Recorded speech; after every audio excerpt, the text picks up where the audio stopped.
love, and the woman I love, she is gone. Now I'm a man, I think I understand. Sometimes every woman sings this song, and they go.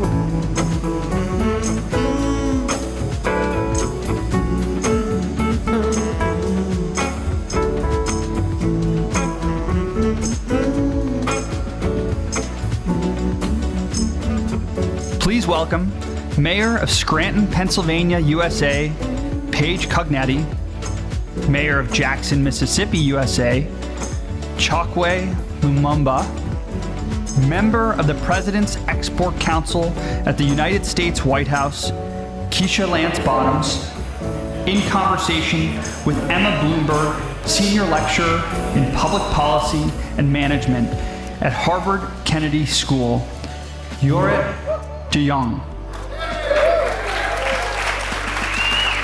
Good afternoon. Welcome, everyone. My name is Jorrit Jong. I'm the director of the Bloomberg Center for Cities at Harvard University. And it has been my pleasure to work with my colleagues and Jim Anderson, Bloomberg Philanthropies, for the past 7 years with 275 mayors. And I have come to respect and admire mayors even more than before. I also found out that there's not a lot known about the job of a mayor. Of course, we have mayors under the microscope all the time. You know, they're getting scrutiny from the media, from residents. But what is it really like to navigate two important jobs at the same time? A community-facing job, being there for your community as the consoler-in-chief at times, as a negotiator, as somebody who makes sometimes unpopular, bold leadership decisions. And on the other hand, to be in charge of a large and complex organization that has to deliver services, enforce the law, and make investments in communities. So, two complex jobs all at once, and not a day goes by, not a week goes by, that you don't have to put out a fire, literally or figuratively. In the literature about leadership, there's a lot at the national level about leadership and management, not so much at the local level. In the literature about cities, there's a lot on policy, not necessarily on management and leadership. And in the literature about the private sector, there's a lot on strategy, organizational behavior, but not so much on the public sector side of things. So, this phenomenon of being a mayor, we have three phenomenal mayors. Former mayor of Atlanta, Keisha Lance Bottoms, Mayor Chokwe Lumumba of Jackson, Mississippi, and Mayor Paige Cognetti of Scranton, Pennsylvania. And they've all been part of this work over the past years, and they've agreed to shed a little bit of light on what it is like to lead through the dangers and times of uncertainty, grief, anger, and conflict. But before we get started on those heavy issues, I'd like to ask you the question, what is the best part of the job? For you, what do you miss most? Well, today it was hearing the band play my daddy's song, so thank you, band. Being able to get things done, to see a problem, whether it's something as simple as there's trash on the side of the street, to having a vision, really big visions around all sorts of things related to equity, which is what our administration was based upon. Being able to see a problem, fix a problem, and a satisfaction of seeing it make a difference in community. Making a difference. Mayor Lumumba, what's the best part for you?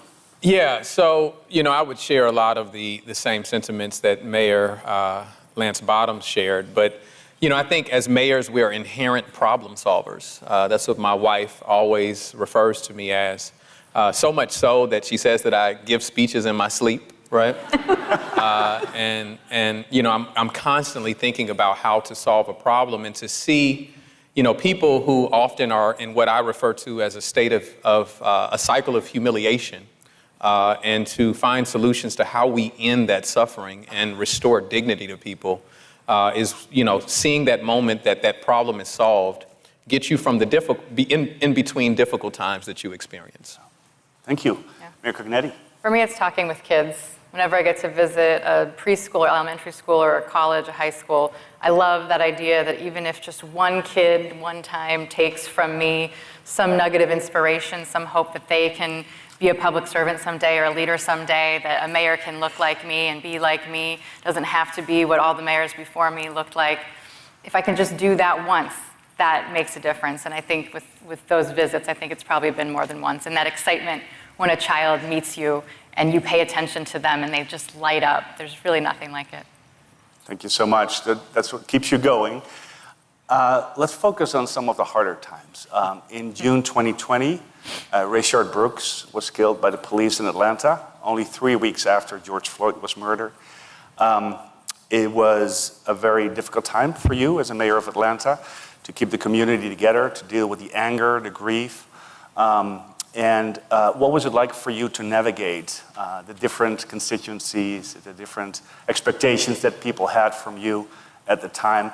And what did you do to anchor yourself in that moment? 2020 obviously was probably one of the toughest years for many of us for so many reasons. And for me, it was not just balancing my role as mayor and my commitment to our public safety professionals and what our communities were calling out for, but also my family. My oldest son at that time was 18 years old. So a lot of the anger and just sheer resentment that we were seeing playing out in our streets, I was encountering that in my kitchen, literally. With my 3 younger kids, I was seeing just sheer fear and panic. And when Rayshard Brooks was killed, I remembered my second son asked if he could go to the funeral with me. And he looked at him in his coffin and he said, he seemed like he was a really nice man. And so the grounding part for me was just knowing that all I could do was all I could do. Meaning making the best decisions that I knew to make in that moment. And if it was the right decision, time would tell. If it was the wrong decision, time would tell. And with so many things related to 2020, it was right and wrong, depending on your perspective. I remember shortly, I made the decision to fire one of the police officers who had shot him in the back immediately. And prior to that, our administration had given our officers the largest pay increase in the history of the city of Atlanta. So I really thought that I had goodwill with our public safety professionals. And I remember going into one of the protests, and I could just feel the sheer anger from our officers toward me. And it took me aback. I think in hindsight, I probably overestimated the goodwill that I thought that I had. But secondly, it was a reminder of how quickly these relationships could be fractured. So again, for me, some of the best advice I've ever received while I was in office was, you should always be able to go back home. So it was this grounding perspective of whatever decision I make, I have a community, I have a city that I live in, that I have to be able to own it, whether or not you agree with me. Thank you so much. Mayor Cognetti, you came in to clean house because the former mayor was indicted, spent 7 years in jail. You had the tall order of restoring trust in government in Scranton. You were also the first female mayor, and you were one of the youngest mayors ever, and was met with a lot of criticism and skepticism. How did you deal with that? And what did you do to overcome those obstacles? Well, when an institution hits rock bottom, there's a chance for true change. So when the former mayor went away for extortion and bribery, the city of Scranton was ready for something different. And this wasn't the first time that somebody had gone away in handcuffs. Unfortunately, in northeastern Pennsylvania, we have seen over a dozen elected officials in the last 15 years go away for some sort of public corruption. So the people of Scranton are were tired of it. They're really tired of it, and they took a chance on me. And we're coming up on the end of my 4 years. I've got 2 more left before I hopefully run for re-election. But I think that it has worked, but it has been hand-to-hand combat every day, right? The people that are in power in these other places in the county, the county, different places, other places in the city, they still would kind of like to go back to that older system, not in a corrupt way, but just in an ease of doing business way. It was easier to do favors for friends in the old system, and they would like to see the mayor's seat back in other hands. So there's so much that we have to do every single day to keep that trust, right? You can build a career, spend a career building trust, and then in one moment it can go away. So it is stressful on a day-to-day basis. Every single question that we answer, every data point we give, every time that we tell a resident something, we're going to do something, we try to absolutely underpromise and overdeliver, because the folks that kind of used to run the place are just waiting for that moment where we break that trust again.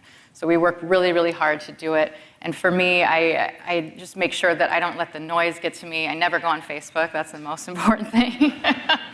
I never read the comments in the newspaper, although I do advocate for the newspaper to take away the anonymous comments.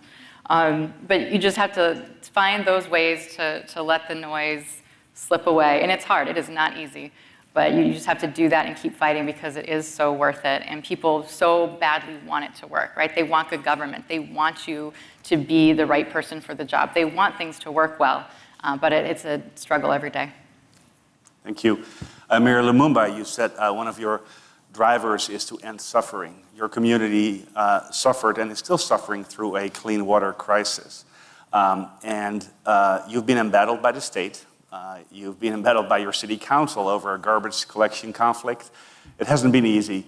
What do you do to stay resilient through that conflict and uncertainty and crisis? Well, first, I want to be clear that to the Bloomberg Harvard team that I'm creating all of these issues to give you more case studies. We thank you for that. Yeah. No, I think you return to what brought you to this work in the first place. And my path may have been somewhat untraditional. My family, we moved to Jackson in 1988, not because we had family there, but because my father was there in the early 70s doing working to build self-determined communities, to end suffering for people, and later moved back home, gained a family, and made the decision that we needed to return because he felt that there was unfinished business. And so on the personal side, I can continue in this work because it literally keeps my parents alive for me, right, to be a part of this work. And broader than that, I was taught to value family, value community, but more important than both of those is to value the community as a family. And so I can't watch my family suffer. I can't watch my family be without the resources that they need. And so I think that we have to be one day more persistent than our opposition. I think that we have to cast a larger tent where we may receive resistance from the state and resistance from our council, who often works with the state. We need to be able to create larger collaborations. That's why, I know this is an ongoing plug, but that's why Bloomberg has been so important to me, because the support that they've provided our city, the support of other philanthropic groups, the support that ultimately the federal government, where the president himself called me and said, I don't like what the state of Mississippi is doing to you. And living up to those commitments has allowed for our community to survive. And had it not been for that coalition building, then we would not have received historic funding. We've received $800 million towards the repair of our water system. So you've all suffered or struggled with similar challenges in different contexts. For you, going back home, knowing that you can go back home with your head held high is important for you. Going back to the values of good government, for you, the network of peers and support around you. When we look at the general phenomenon of threats and harassment to people who are in elected office, we see an increase around the world in threats. For women mayors, it's 3.4 times more likely that they will experience threats or harassment in their jobs. For mayors of color, it is disproportional. At the same time, a lot of mayors are reluctant to get more protections in place because it seems self-serving, could be perceived as self-serving. So what is your perspective on this? What is your advice to other mayors? And what is something that we can all do to increase the ability of mayors to do their job, which is hard enough without these threats and harassment? Yeah.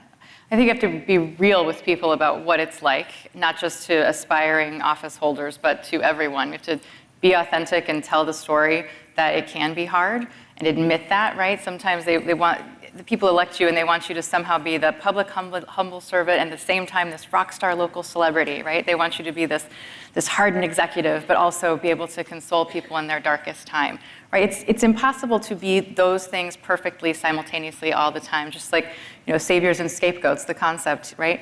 So you have to be real that that's impossible, and as long as you stay true to yourself in public and just let it all out there sometimes when you need to, I think that lends a buffer. It's hard to be mean to somebody who's being real, right? If we're perceived as being inauthentic, I think that's when the doors open and people can really come at us. So if you just stay true to yourself, I think you're doing well.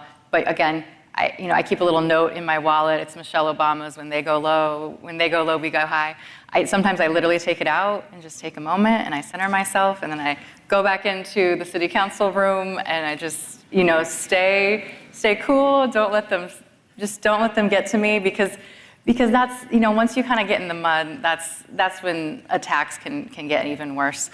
So it is tough, and I think we need to be really honest about that and keep that conversation going, because if we pretend it's not happening, then those attacks could get worse. Thank you, Mayor Lumumba. I curse out my staff. I let them be. No, in all sincerity, I think it's good to have a good foundation that you can return to. For me, not only my wife, but I have two beautiful little girls that I return home to. They don't care anything about what the news said about Dad today. They don't care anything about, whether we're arguing over trash.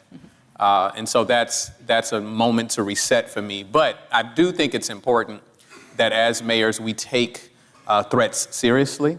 I've experienced some what I believe to be credible threats. And so I think it's important that we don't turn a blind eye to that and allow for the potential of something catastrophic to take place. But at the same time, I think that you can create a secure environment that doesn't make you unapproachable. And so it's important to me, even with my detail, that they're personable. I don't want anybody around me that doesn't allow people to communicate with me, that it's important to me to be accessible. And so I don't want anything that interrupts that notion with my residents. Thank you so much.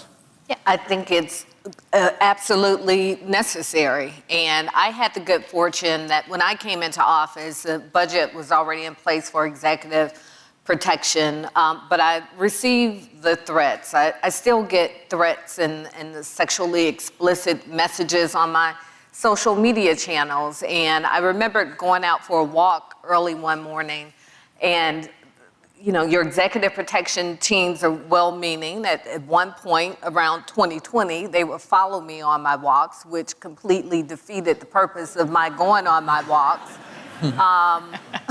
Every corner I turned, there was a car. But I remember going out one morning alone, and I live in a predominantly African-American neighborhood, so when a white guy pulled up in the car beside me, it caught my attention. And he said, he rolled down the window and said, "I'm glad I found you. I didn't think I would find you this quickly." And at this point in my subdivision, I'm not in front of a house, I'm in front of a wooded area, and I'm paralyzed. Thankfully, he didn't do me any harm, and I still don't know why he was looking for me. But when we pulled all the tag readers and all that stuff, he had come from another county, 30 minutes or so away. So I'm sharing this example to say the threats are very real. And unfortunately, we have seen the worst happen with elected officials. So that's one hit. You know, there are a lot of hits we don't like to take in the media. That's one hit I would take any day of the week, and I encourage you all who are in office to take that hit. Because the other side of it is if you don't have protection in place and something happens, then what? Yeah.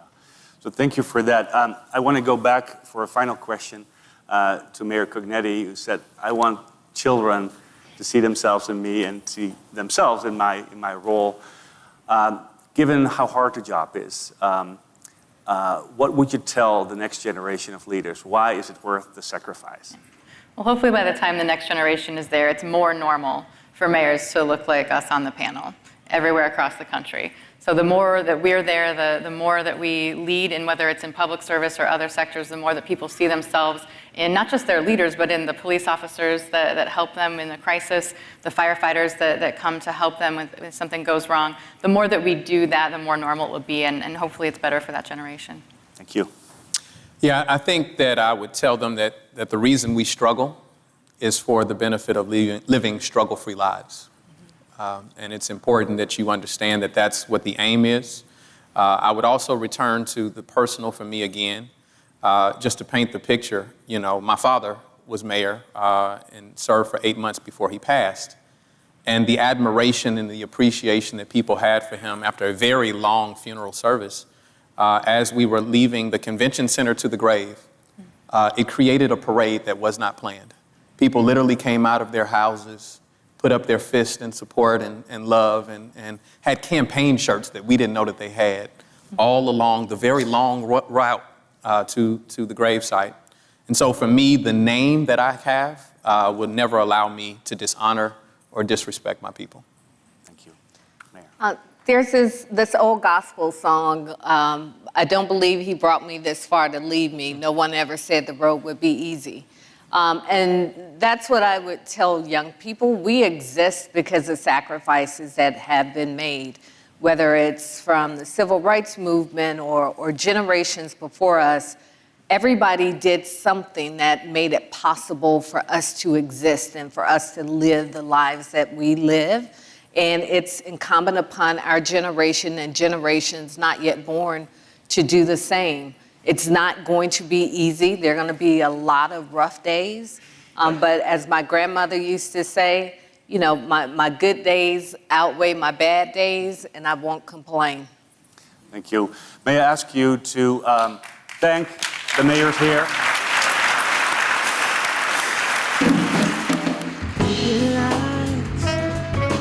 Picket signs, don't punish me with brutality.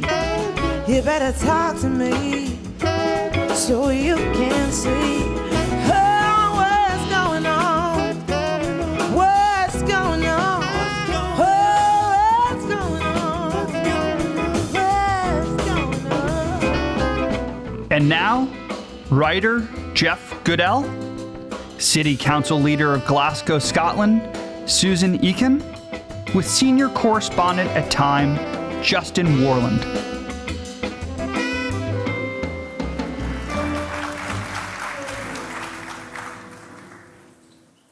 Okay, well, we're living through a time where climate extremes are obviously here and here to stay.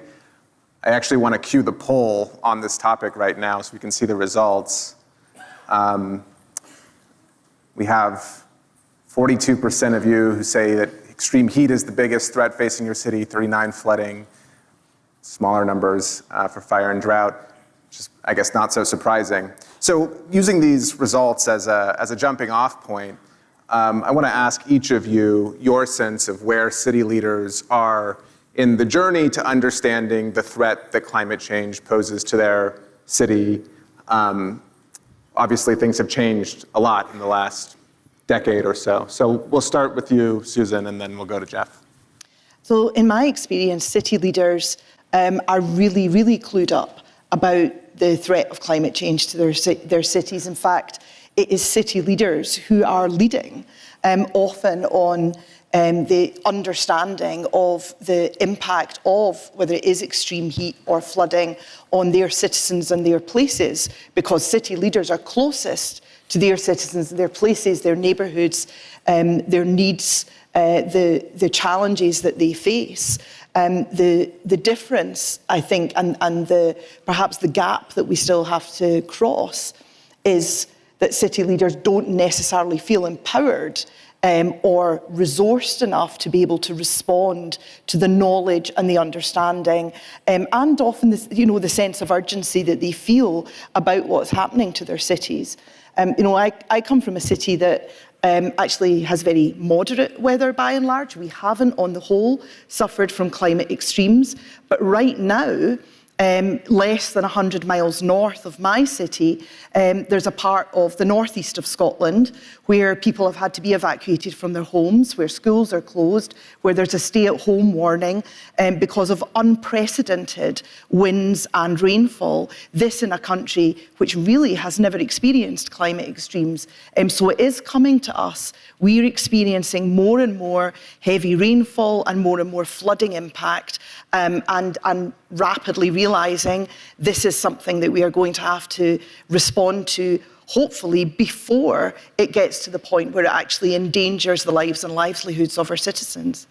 That's great. There's a lot of threads hopefully we'll get to pull on here. But Jeff, I want to ask you that same question. You've spent a lot of time traveling to cities for your most recent book, looking at extreme heat, and you looked at flooding in cities as well. I guess I'm curious to hear your thoughts. Where are city leaders in that conversation? Well, I think the key word in the question, the way you phrased it was about understanding. I think that we've made a lot of progress in understanding risks and what's going on. I still think we're at the beginning of the beginning of the beginning of understanding. I think that this is just starting, and it's only starting in segments of particularly progressive cities. We're a long way from, where we were 10 or 15 years ago, for sure, but it's still just beginning. I mean, we're still building a lot of really dumb stuff in the wrong way. We're still letting a lot of people die from heat, especially, who shouldn't be dying from heat. The issues of justice and equity are just beginning to emerge in the way that they need to be able to address this stuff. And the last thing I'd say is that understanding does not mean doing.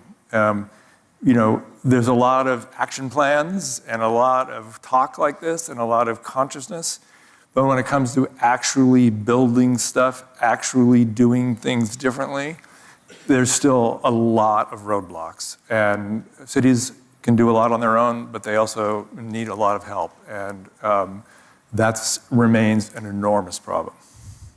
One challenge that you write about in your recent book on heat is the culture, the climate culture that often cities have, I guess, where people don't realize how deep of a climate challenge they face. I wonder if you could just talk a bit about the climate culture and how you change that sort of entrenched way of thinking.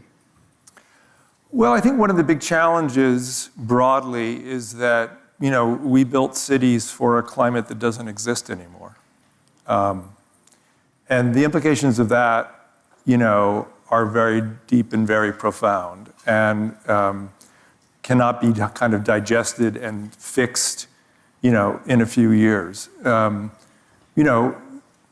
can take one simple example of the heat wave that we had in the United States in the Pacific Northwest in 2021, where we had, this heat dome that sat over Oregon and Washington and British Columbia, temperatures, 121 degrees Fahrenheit, 1,000 people died. No one predicted this kind of thing, right?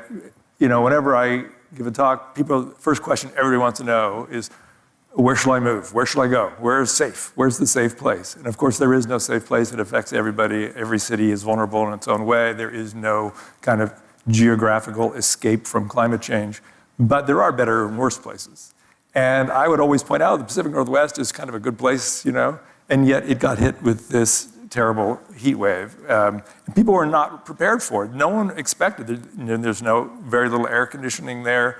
There was no knowledge, people, what to do with heat, how to deal with it.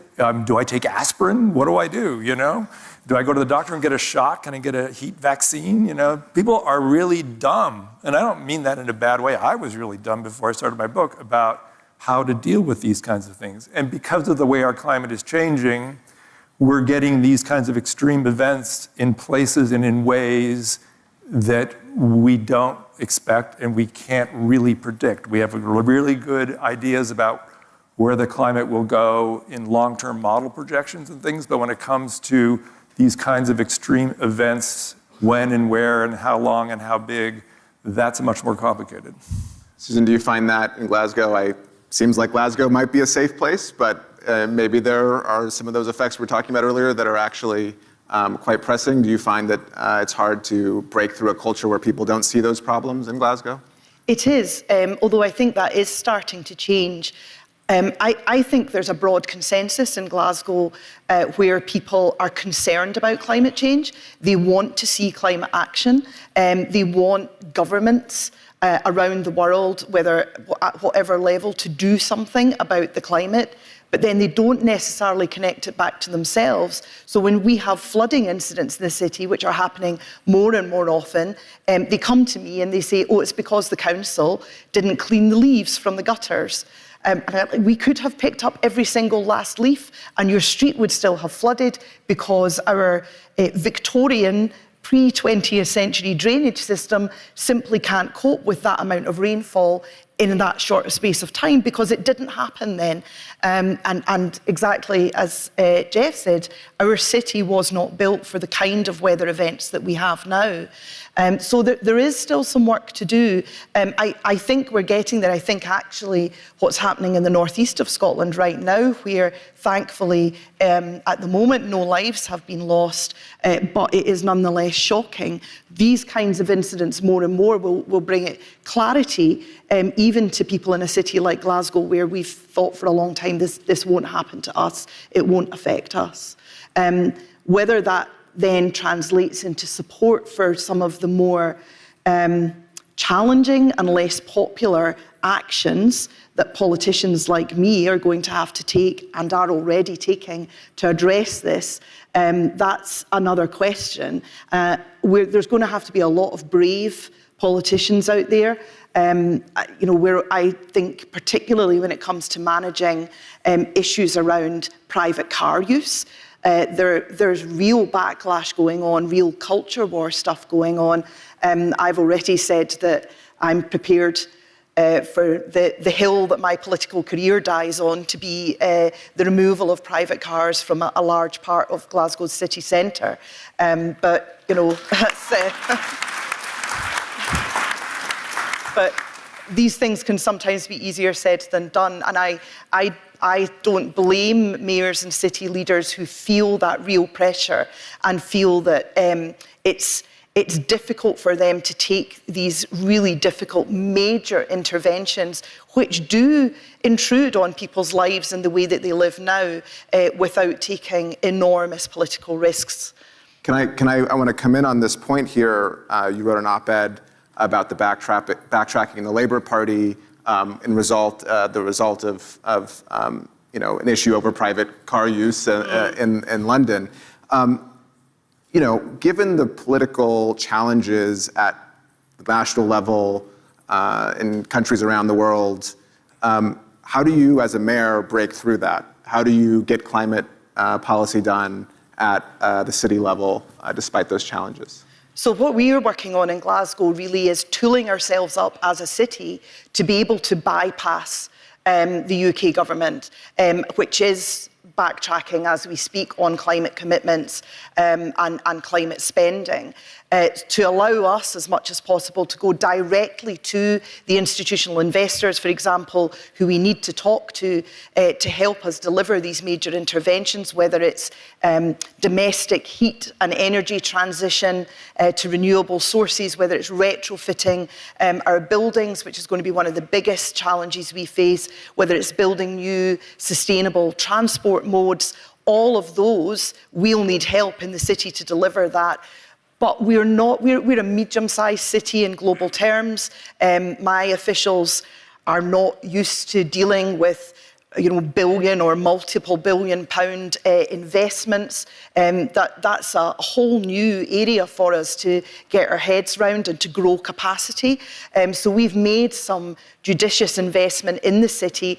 I don't have a lot to invest, but we've brought in some expertise and some knowledge, and we've also asked for help from the private sector. So the insurance sector in Glasgow has helped us to understand, as the public sector, how to think about risk and the balancing of risk, how to bundle up investments which don't offer obvious commercial returns to an investor, but which do offer enormous social and economic benefits for our citizens, with something that is more obviously commercial and more obviously something that has a revenue stream. This is a whole new area of thinking for us as a city, but we're learning and getting ready to understand how to create investable propositions that will attract that resource directly into our city, bypassing the UK government. And that would be a big message that I think that cities collectively need to support each other to get into that space. And just, if our federal or national government isn't going to do it, we'll do it for ourselves, and we'll support each other and show city solidarity in going directly to the source of the trillions and trillions of dollars or euros or pounds that we know are out there looking for a home in green infrastructure interventions. So interesting. I wish we had time to follow up on that, because there's so many interesting questions that I could ask. I want to go to Jeff just with a really big picture question. In your book, you visit all of these different cities. You look at how they're adapting or not. What are the lessons? What are the examples of places that are doing things right that perhaps people in the audience might look to, learn from, et cetera? Well, the places that are doing things right are the places where there's the political will to do things right. But I want to make one point that's really important when we think about adapting cities to heat, and it kind of connects a little bit with what Susan was talking about. First of all, let's be really clear. The reason that cities are getting hot and continuing to get hotter is because we're continuing to burn fossil fuels, which put CO2 in the atmosphere, which increases the heat. And until we stop burning fossil fuels, the heat is going to increase, right? When we get to net zero, the temperature will stay at whatever that is, but we're not going back, right? So we have to think about building cities and creating worlds that will, survive and be livable in this climate that we have, and the climate that we're creating as we continue to put CO2 in the atmosphere. And I think it's really important when we talk about adaptation that the number one adaptation is stop burning fossil fuels.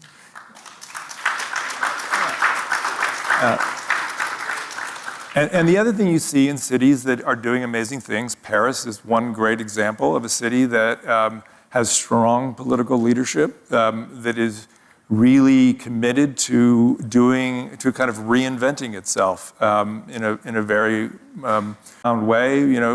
Things like being able to swim in the Seine, right? I mean, these kinds of public spaces that, when we talk about extreme heat, that allow cooling are really important.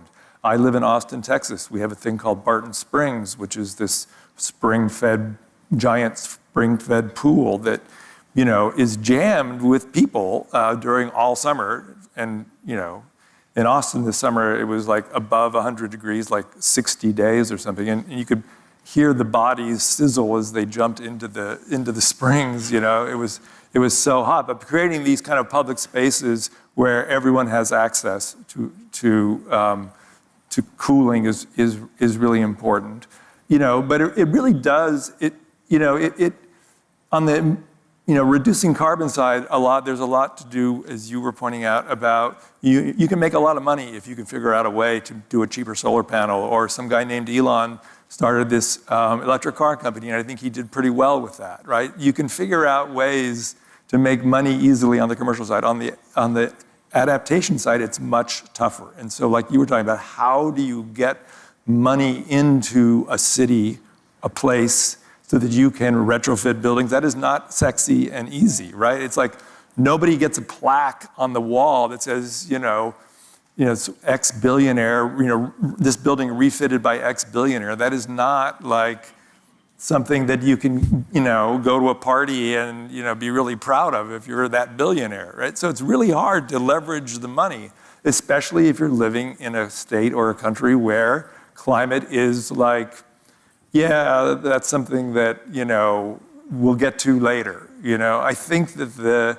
there's a lot of talk about climate, and it's like become politically correct to acknowledge its reality, unless there's certain unnamed former presidents, perhaps. But,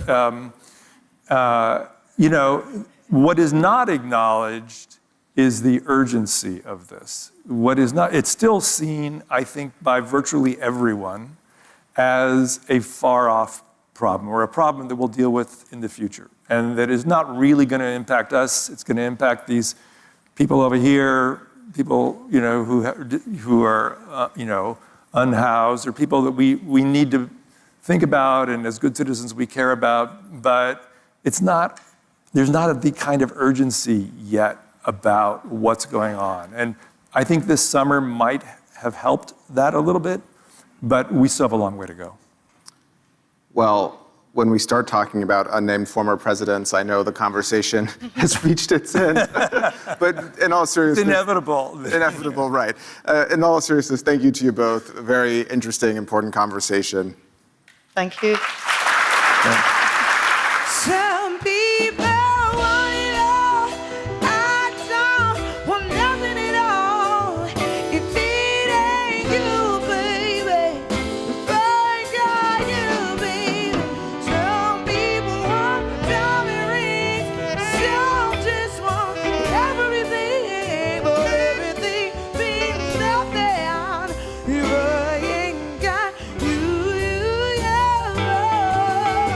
And now, Chief Administrative Officer of Baltimore, Maryland, USA, Faith Leach, Representative of Baltimore Squeegee Leadership Team, Davion Hodges, with City Hall reporter for the Baltimore Sun, Emily Opilo.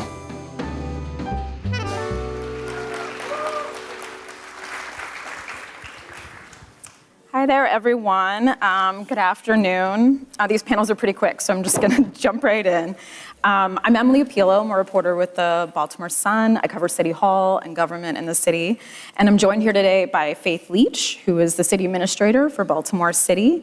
It's a fairly new position. I'm sure you all are familiar with it, but Baltimore just introduced it. And she works closely with Mayor Brandon Scott. And this is Davion Hodges, who is a leader with the Baltimore Squeegee Collaborative, which is what we're going to be here to talk about today. So. To get us started, I was hoping, Faith, you could give us a little bit of background on the squeegeeing issue in Baltimore, and maybe even, touch a bit on the incident that brought this issue to a head in the city. Yeah, absolutely. So I think before we get into the issue of squeegeeing, it's important to give a little bit of context about the city of Baltimore. So the city of Baltimore is home to one of the first redlining laws in the country. So this redlining caused this hyper-segregation within our city, where our city is divided along lines of race and class.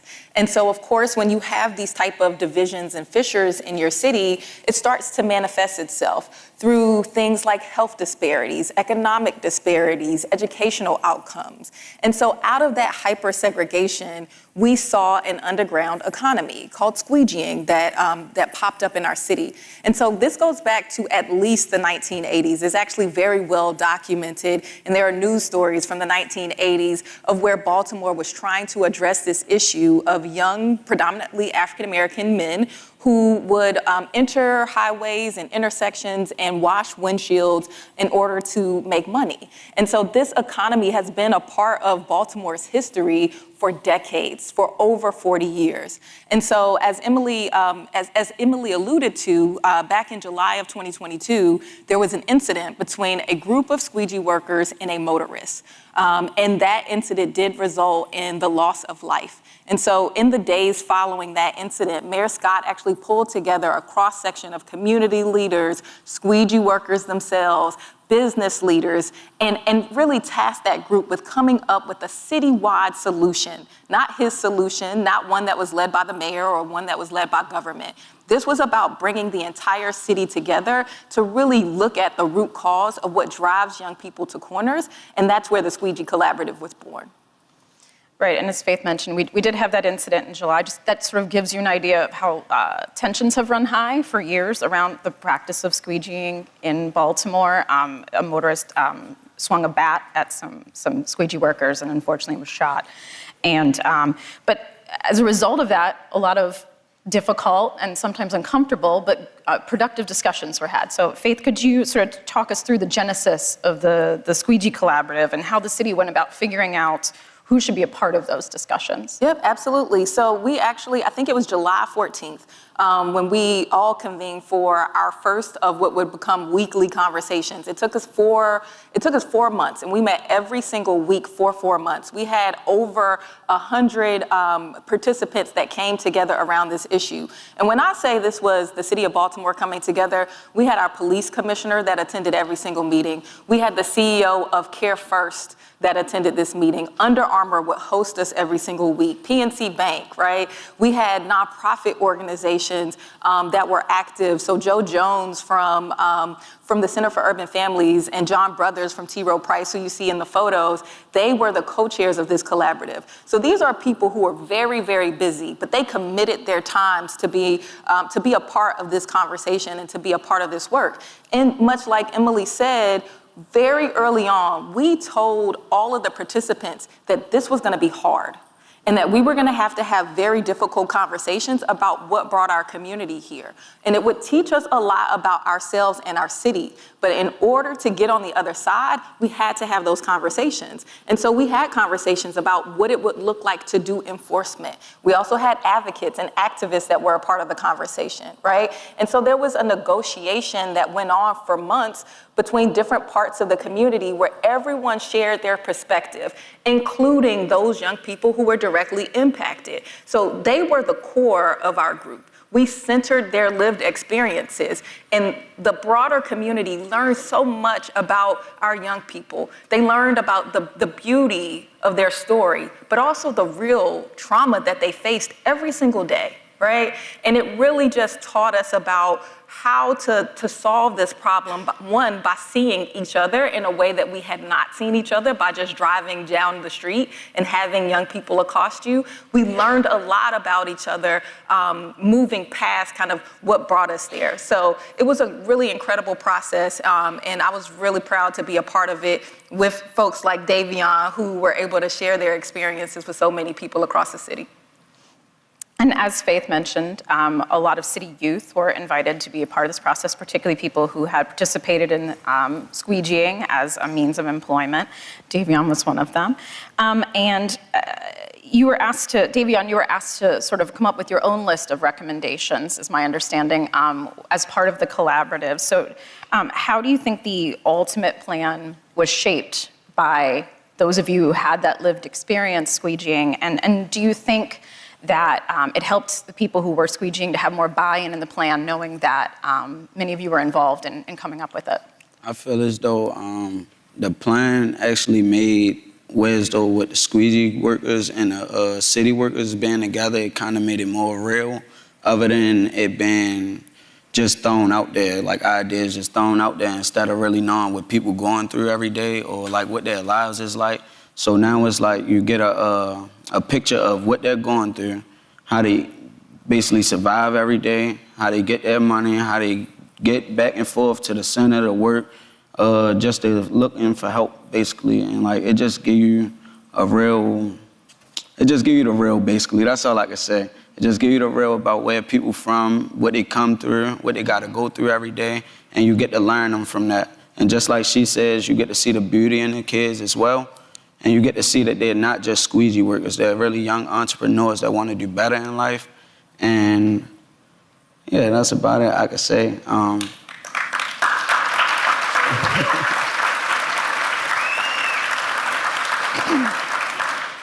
We've sort of talked around a bit the plan itself, but there was sort of, in the end, a two-prong approach that the city deployed in terms of squeegee workers. And one was a targeted ban that actually, specific intersections where you could no longer squeegee at. But there was also a push to offer services to city youth who were squeegeeing, employment programs to reach out to these kids and these young adults that place them in alternative employment.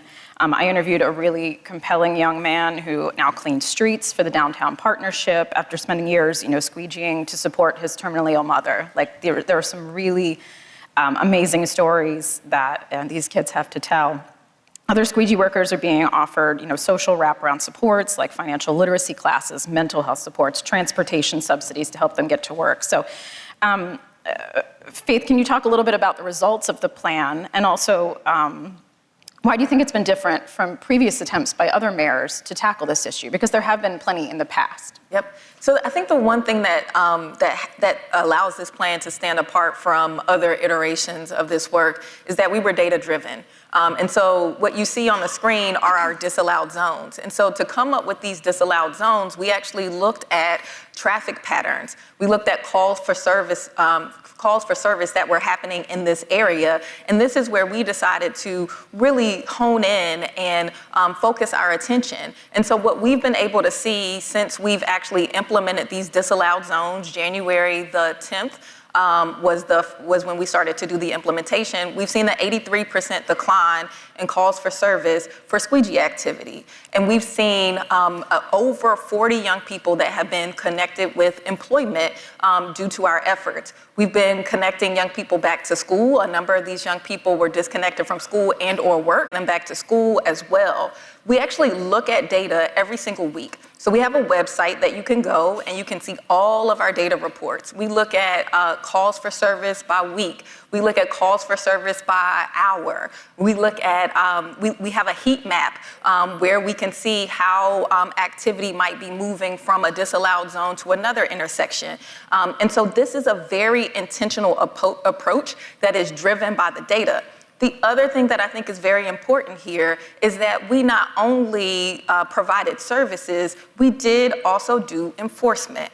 And what the enforcement looks like is we actually provide 2 warnings, right? And there's a connection to an outreach worker or a credible mentor. That credible mentor is able to connect with a young person like Davion or Victoria, who is here with us today, and offer them opportunities, whether it's a connection to work or school or what have you. If that young person continues to squeegee, they'll get another warning and another attempt at connection to services. And then at the 3rd attempt is where there is a citation. And even at the citation phase, we also offer services and supports. And so this is an approach that is very much intentional, and it balances enforcement with also understanding the root causes and the needs of our young people that drives them to corners.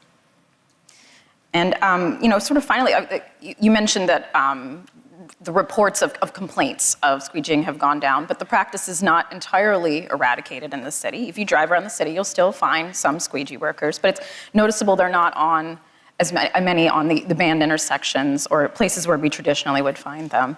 So what is the end game, for the city's squeegee plan? Is there always going to be a presence of squeegee workers in Baltimore, and is some presence okay, or is is the hope to find an alternative for every one of these young men and women? Yep. So I think our approach, and I've been very clear from the onset of this, is that squeegee workers are not going to disappear overnight, right? We didn't solve poverty by doing enforcement of squeegeeing. This is about getting to the root cause of what drives young people to corners. And so that is what this work is about. This work is very intentional. It is very tailored because we don't want to push young people from squeegeeing into other underground economies, right?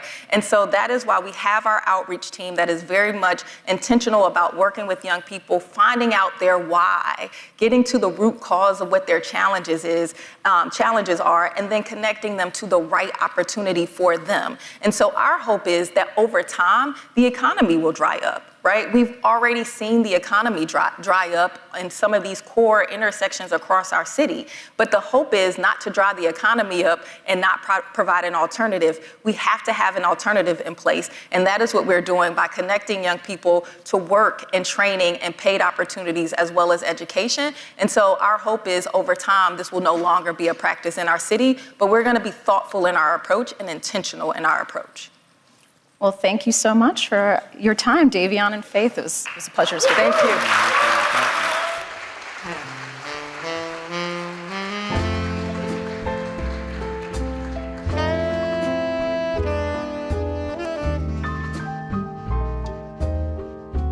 Please welcome to the stage CEO of Bloomberg Associates, George Fertitta. Thank you. Thank you. Thank you very much. 10 years ago, at the very end of the Bloomberg administration, Mike Bloomberg had a unique idea. That idea was to create Bloomberg Associates, the pro bono city consulting arm of Bloomberg Philanthropies. Mike tapped a few of us on the shoulder that were part of his City Hall team and directed us to add the talent and the expertise needed to create a successful and impactful city consultancy. Over the past 10 years, Bloomberg Associates has been hard at work advising mayors and implementing programs focused on a wide range of pressing issues and, of course, opportunities facing cities and their leaders. And being pro bono, we've been able to be honest and direct, which is a very, very important part of our practice, while establishing deep relationships with our city's counterparts. We've learned a great deal over the past 10 years. We've helped cities advance some important successes. We, of course, have had many failures and disappointments, and we've come to uncover significant common insights and important lessons learned. In advance of the panel discussion today, and to help put the conversation in context, please let me share with you a brief video that highlights some of our work over the past 10 years. Thank you.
And now, please welcome from Transportation at Bloomberg Associates, Andrew Wiley-Schwartz, from Cultural Assets Management at Bloomberg Associates, Tracey Knuckles, and Chief of Staff and Head of Operation at Bloomberg Associates, Ernesto Frere, with Senior Fellow at the Kresge Foundation, Jennifer Bradley.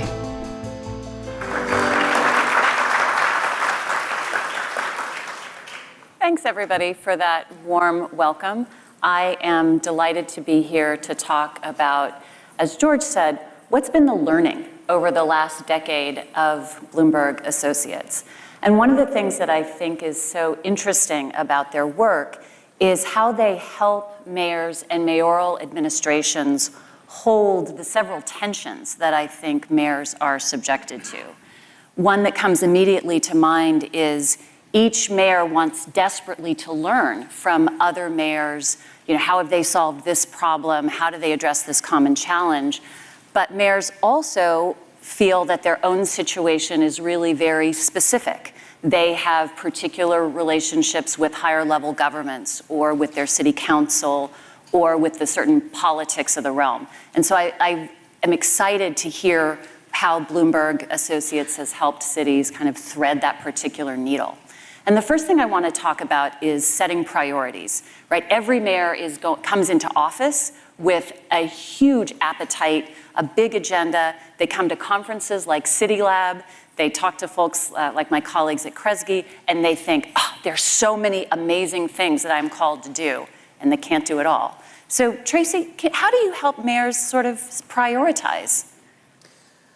Well, I agree with you. Mayors always come in with lots of good ideas, which is great and exciting. But unless a mayor is able to bring their priorities into just a few things, the administrations can't be successful in taking things forward. So while you may be doing long-term plans for your city around sustainability or economic development that could be 4 years, 8 years, 30 years, without a few key priorities that are translating to your staff to get things done, nothing gets done.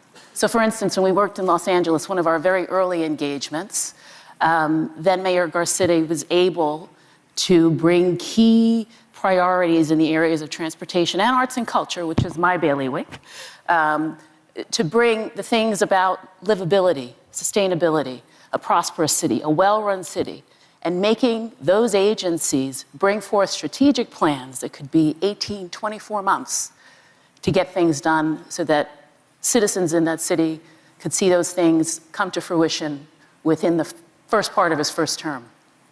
That's great. Yeah, I mean, I would jump in here and say, by way of anecdote, one of the first mayors we ever met with, and he'll remain nameless for this exercise, we asked him what his priorities were. And about 5 minutes later, he had essentially just named every single function of city government. And we just sort of looked at him and be like, well, you're gonna have a lot of problems on your hands if you're trying to get your top senior staff to focus on a few things. It doesn't mean that you leave other things at the table. You actually have to deliver on all these functions. But where are you as a mayor putting your political capital, both internally and externally? Where are you putting your muscle? Where are you putting pressure on your staff to deliver? And if you tell them 50 things, it's really tough for them to figure out how to prioritize. And so trying to hone your focus, it does not mean you're leaving things behind. It doesn't mean that those are your priorities forever and ever, but it helps be a guiding post for you. And more importantly, it really helps your staff. I think staff really is so important here because we talk to staff in transportation, every day there are fires all over the place, stop signs and traffic lights, and elected officials are calling and they know who to call in the department. And it's just as important for staff to understand that they can say, this is a priority of my mayor, as it is for the staff to say, that's important, but we're not going to do that right now because this other thing is more important to our mayor. And if they know that you have their back when you say that, that's incredibly empowering because they're all getting pulled in so many directions. When you think about some of the things that mayors focus on, a lot of them talk about the assets of their cities, right? And I think that a lot of the most exciting conversations that are going on in cities is where mayors recognize we don't need to be the next whatever, we are great in these ways. So how do you strengthen that desire to sort of look at where you are and the great things that your city has at the moment? Ernesto? Well, it's funny. I mean, I'm a storyteller, I guess, so I'm going to tell another anecdote. We were walking around once with the mayor in his downtown area, and all he was doing was pointing out the problems. Oh my God, look at that graffiti. I can't believe that illegally parked car. And you could see him almost in tears at the state of it. And we, who had never been there and looked around and be like, is that a fish market? That's really cool. Or what about that public park over there? A lot of people go there?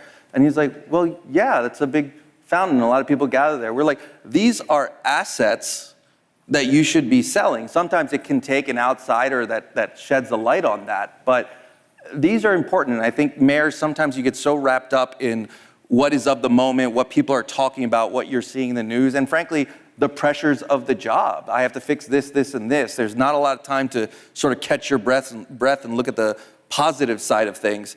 But they are there, and opening your eyes a little bit, doing a little crowdsourcing, whether it's from externals or even your internal staff, and saying, what do we have to offer that makes us unique, can be the building block for a huge program. Andy, what's your largest public asset as a mayor? Yeah, well, you sort of served it up to me because I'm excited to answer. One thing that every city has is their streets, and mayors and city staff should all recognize right away that that's 80% of the public land that you have direct control over. And so you can do lots of different things with that property. We've dedicated it for the last almost century to a single use, and the pandemic taught us a lot about how flexible and useful our streets can be in lots of different ways.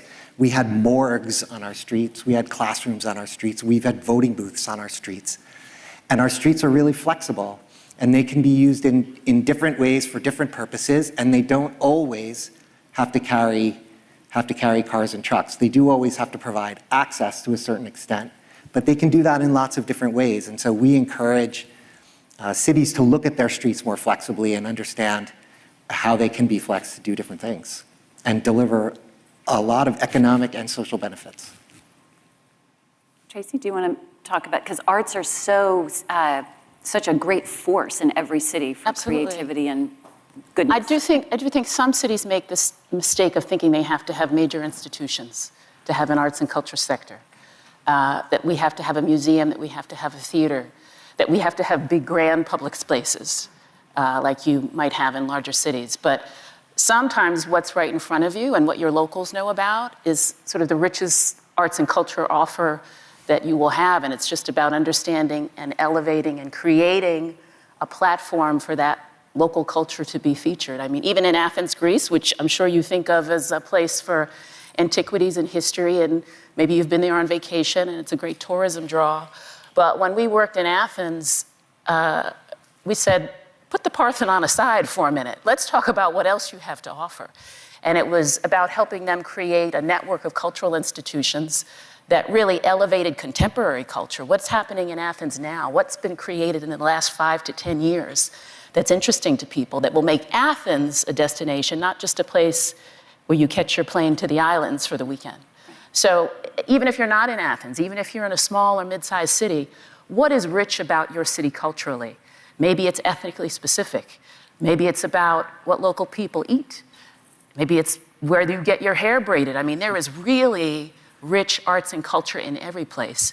And it's about thinking new about what you need to promote that. Maybe they need a way to get together. Maybe those artists and cultural organizations need a platform to talk to you as mayor so you can better understand what they need and where they want to go. And that Athens project was actually a great handoff. Not only did the culture team get them set up and sort of really focus on their modern and modernity, but then we then turned that over to our tourism team, who then worked with Aegean Airlines and the airport to create an entire campaign targeting modern Athens to Europe. And you saw hotel occupancies went up, length of stay went up, visitation was breaking records, because everybody had on their list, I will get to the Parthenon someday. But they didn't have on their list, I need to go now. And suddenly it was, I want to go for that incredible World Book Fair. I need to go for that incredible concert. So it was a huge turning point, I think, in their tourism promotion. Tracey, I'm going to pick up on one of the things you said, which is that mayors could be listening to artists. And on my cheat sheet, which Ernesto told me not to read from, I'm going to read this. It says, stop obsessing over your press release. Use the other tools in your toolbox. So talk to me a little bit, Ernesto, about how mayors can kind of engage community and listen and get their message out in ways other than the sort of broadcast.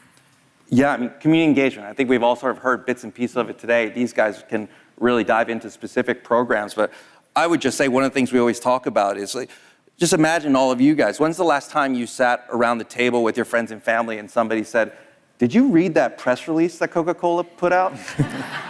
It really doesn't happen, but the amount of anxiety and agita that goes into this at City Hall, and if you think about it, what is it? A press release is a tool with which you are trying to get a third party to write your story, a third party that's probably incentivized to poke holes in it and try to find another reason to tell something different. And so why not, to borrow a marketing term, just go more direct to consumer? You have so many opportunities and so many creative ways, and cities are really coming up with really cool ways to do it. And one of our favorites is Mayor Baraka in Newark. He literally has a roving city hall that he gets in, it can expand, he takes meetings there, he goes out to neighborhoods, and that's where he's having his day. That is where he is. People feel his presence. He's not relying on the press to tell his story and grab a photo op when he's somewhere. He's going right to the residents. And the proof was in the pudding in terms of his elections and his results and the support he gets. But getting creative about your community engagement and thinking about other channels other than trying to hope that a reporter tells a good story about you is probably the most effective way right now of getting your programs acknowledged. I have an arts anecdote, I'm sorry. Mayor Baraka is an artist himself. Not everybody's lucky enough to have an artist as a mayor. But participatory arts experiences in cities go a long way. If you're a mayor and you want to participate in community, I am certain there is an artist or an arts and cultural organization that will engage you and have you be a part of a community activity. It's gone a long way in Newark.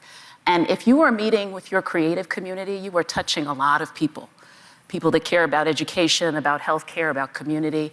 Artists are very activist citizens, and it's a meaningful way to engage with that community in their area of expertise, but also across policy areas. Transportation touches everybody, Andy. So how do people engage in transportation planning? Well, every single city citizen is a transportation engineer. I don't know if you knew that. And they all know exactly how the lights should be timed, They do, the lanes they do there indeed. should be. But seriously, it does. It touches everybody. And I think that one thing that we've noticed in terms of taking your message is making sure that when you're doing something for the benefit of the public, let's say, for example, you're redesigning a long traffic corridor, and you want to make it safer, maybe you want bike lanes, or you want to narrow the lanes, plant a median, whatever it is, to make it safer. There may be 5, 8, 10 schools along that corridor. Those principals and those PTAs should not only be engaged in the process, but then stand up for you and speak for you so that the press isn't just covering what you think you should be saying as a mayor or as a city hall, but they're actually hearing from the public, from your champions. And so I think that's incredibly important, and I think it's something that sometimes city halls miss. One final one on that, just to flag, was I thought just a little quick hitter that I thought would be great. The city of Oakland was trying to get a lot more people engaged in their parks and some of their events, and they couldn't break. The press wasn't interested in covering it. They weren't getting much interaction in social media. Nobody was paying attention to their emails, so they said, what do we do? And they actually put their events calendar in their water bill. And then suddenly they started seeing people showing up. Because guess what? Every household, whether you're on social media or not, you got to pay your water bill. And so it was just a really creative way of thinking about what are our touch points with our residents that let's think outside the box. And just one little slip, and all of a sudden their Lake Merritt was full of people. That's great. I wish we could talk about this all day. We are winding down, and I was struck by when the previous mayoral panel was here, they spoke very movingly of the shoulders upon which they stood as mayors and the legacy that they hoped to leave. While it may feel like every day in office is 100 years long for a mayor, most administrations go by very quickly, particularly in term-limited situations. So what have you learned about how mayors can sort of secure their legacy and make sure that the good that they've done lives after them, as Shakespeare said. You've got a great I'll do this one. Pull out another story for us. I mean, I think Candace Moore was here. I don't know if she's still in this room, but Chicago was quite amazing. There she is. So Mayor Lightfoot brought Candace on to be the first chief equity officer and created the first equity office. But this was just something Mayor Lightfoot wanted to do as a priority for her administration. I'm guessing that you guys maybe have heard about Chicago politics. It can get a little hairy every now and then. So when we were working with Candace, she was working with our social services team to build out and think about how do you create a really robust equity platform for the city that is cross-cutting, right? A lot of people make the mistake of just creating a chief equity officer and it's a vertical, and sanitation and transportation, nobody else has to worry about it. And they want to be really intentional about that. So they were trying to oblige, and they got everybody to buy in to create annual plans. And then Candace had the right idea that, like, wait a minute, one day Mayor Lightfoot, who's a champion of this, may leave, and we don't know who may come back. And so how do we solidify this? And well, we said, hey, you know what? We worked with Atlanta once, and they were facing the same issue with their office, and they codified it into the city charter. And so Chicago pushed out legislation that codified not only the office, but the chief equity officer position, and made it mandated that every city agency now every year had to deliver an equity plan with true KPIs. They're tracking the impact of it. I think the report was released just last week. And you're talking about, this is something that was long overlooked, that could easily have been washed away. Unfortunately, Mayor Lightfoot did move on. There's a new administration in place, but that office is there and it's sustaining because they took that extra step. And so I would implore all of you mayors to realize that your legacies and your programs are important and they can live on without you, but you gotta start planning for it now because you never know when that day is gonna rush up on you and suddenly it just gets whisked away when the next administration comes on board. Yeah, and there's a certain element of having to give your legacy idea away, of giving it to citizens, of giving it so that the demand remains there when you leave. And we did in New York with Jeanette Sadekhan and Mike Bloomberg a public plaza initiative that we've then brought to a couple of other cities, and it's application driven. So neighborhoods apply to the city to create these spaces in their neighborhoods. And it's survived, these programs have survived successive mayoral administrations because if a mayor comes in and she says, you know, look, this wasn't my idea, I don't know if we want to do this anymore, there's this wave of support from other elected officials and community folks who really want that program to live on. It speaks to the value of partnerships and building partnerships while you're in office.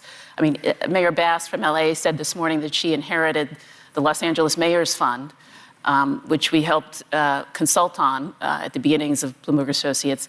But it goes to show you that an entity that lives outside of government, that has relationships with local philanthropy and the corporate sector can be an avenue to advance policy. And, you know, even as LA continues to struggle with homelessness, there is a vehicle that is sort of plug and play and ready to go. So even if you are considering changes that you think may live on, perhaps there's infrastructure, and I mean infrastructure within your office. You know, maybe you need to create a department that does not exist. Maybe you're building a position that does not yet exist, but it's so important for the policy priority that it has to happen, be it a chief heat officer or a chief transportation officer or a head of arts and culture. I mean, you shouldn't be afraid of making that structural change and building partnerships that can live on beyond your tenure as mayor. Great. I think that is a fabulous note to end on. And we all look forward, I think, to helping mayors and being the mayors who are in these partnerships to make cities the fantastic places that we all know them to be. So thank you.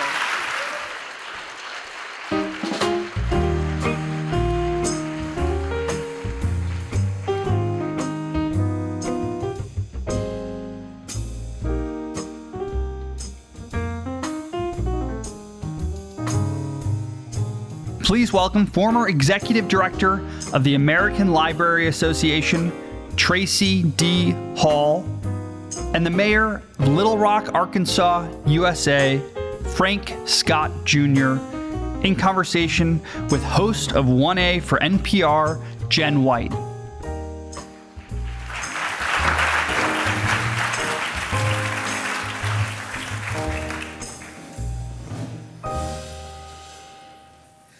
I'm so excited to be in conversation with the two of you today as we look at this intersection of a push for book banning, how it connects to extremism, and what it means for the leaders of cities. Now, Tracey, you recently resigned from your position as president of the American Library Association, but briefly just paint a picture for us. What are public libraries and school libraries facing right now when it comes to this push to censor information? Yes, thank you so much. Well, the majority of book bans are happening right now at the school library level, about 60%. And the other 40%, or almost 40%, are happening at the level of public libraries. And that differential in percentage means that there are book bans and attempts to restrict or censor books actually happening at independent bookstores as well. And what we're seeing is that we are seeing a rise in censorship that is so extreme as to outshadow the McCarthy era, in which about 30,000 books were either banned or burned. And this is happening, it seems as if it's happening in isolated events all across the country. But when we read them in total, we are experiencing a rise in banning of books that we've never seen in this country before. Mayor Scott, Little Rock, Arkansas has such a deep and rich history connected to the struggle for civil rights. How do you view your role as mayor when it comes to the question of how we make information available for the public? How do we protect the full American story, the good, the bad, and the ugly? I think one must understand that, particularly as it relates to Little Rock, that Little Rock history is Arkansas history, it's American history, it's not Black history. We know that, but in a day and age where right now in the state's capital city, history education is under attack. And you have the Little Rock Nine who truly were the testimony, the trial, and the triumph of Brown versus Board of Education. To have a legislature that's trying to repeal, revise, in some ways even reimagine that history is kind of daunting. And so it's my role as mayor is to speak up and speak out for the voices of the voiceless. And to truly have liberation, one must understand its own history. Tracey, when we talk about book banning, we can talk about it as an isolated issue, but when we zoom out and think more about extremism in the U.S. writ large, how do those issues connect? Yeah, well, two things come to mind right away. I think a lot about Representative John Lewis, late Representative John Lewis, who said before he died so presciently that he believed that access to the internet, meaning access to information more broadly, would be the civil rights issue of the 21st century.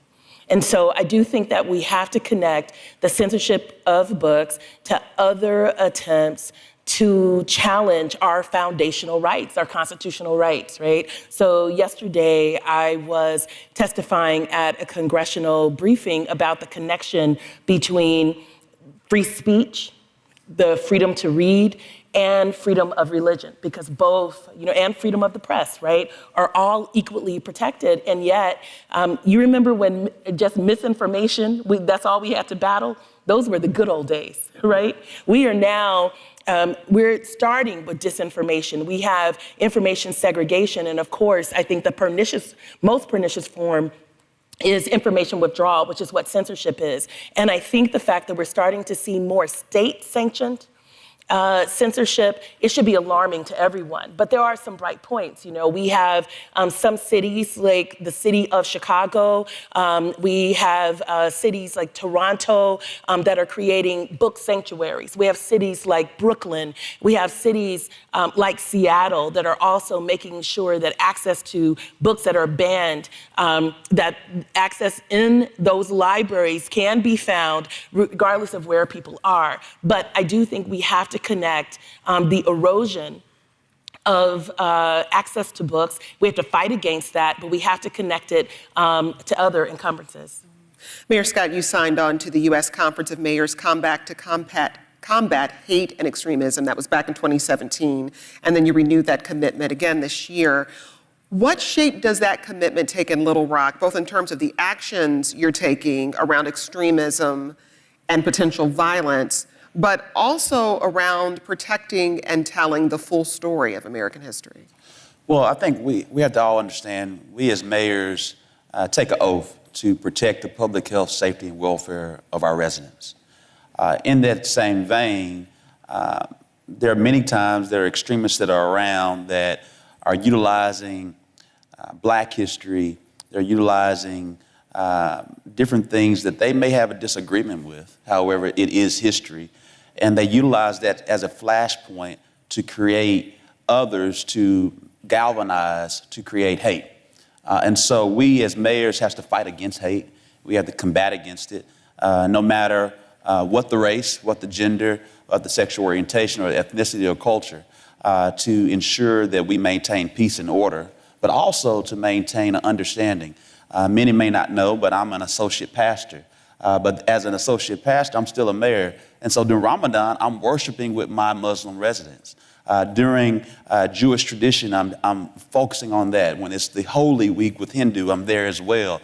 We have to be the true ambassador of our respective cities and show peace and love at the same time. Are there policy initiatives you're able to enact to help support that work? Yes, so one of the first things we did when we were elected in 2018 was to create an Office of Diversity, Equity, and Inclusion through a Chief Equity Officer. And so our Chief Equity Officer is focusing on a lot of those policies. It's interesting, Tracey, because it's easy, again, to look at the issue of book banning as something that is contained. Right. It's only affecting libraries, it's only affecting school libraries. But when I think about the current environment of mis and disinformation, the way it proliferates so quickly, and I also think about the crisis around literacy, Yes. both for children and adults. How do these issues connect to one another?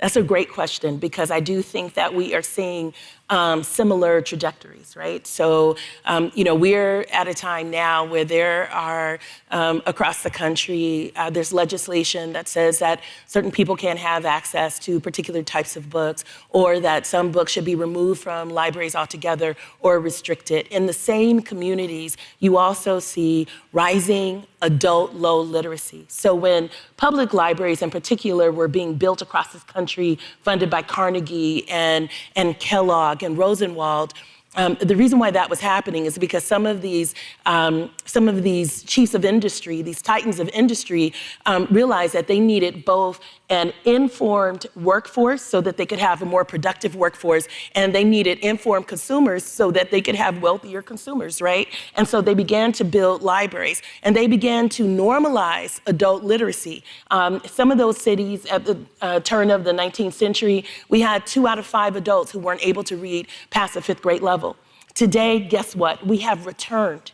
And I think we have a perfect storm in which this chilling effect, this censorship, this chilling effect around reading, which is really amplifying 2 things, that we have adults in this country that we are restricting in terms of what they can read, and we also have adults and young adults in this city, in this country that can't read.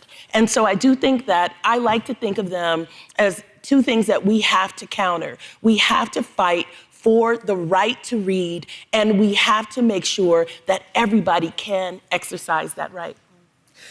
Mayor Scott, when you think about Little Rock, for instance, what services do the libraries in your city provide? Not just around literacy, but when I think about the libraries I grew up in, we spent summers there with our stack of books, and we take a step away from lunch, but now they've become, in many ways, the town halls of the modern community. Quick shout out to Nate Coulter, who's the executive director of the Central Arkansas Library System, which is a combination of several counties, but really Little Rock is the premier part of that area, and most of the resources are focused there. He has found himself at the epicenter of dealing with the book banning issues. And so you have a situation where literally his office is suing to ensure that he does not have to ban books. But then secondly, as you shared, our library systems in Little Rock has really become not only the town hall, but really the community hub. It's a place where individuals are able to, if they need a job, to apply for jobs. It's a workforce center. It's a place of education. It's a place to grab a cup of coffee and go on a cheap date.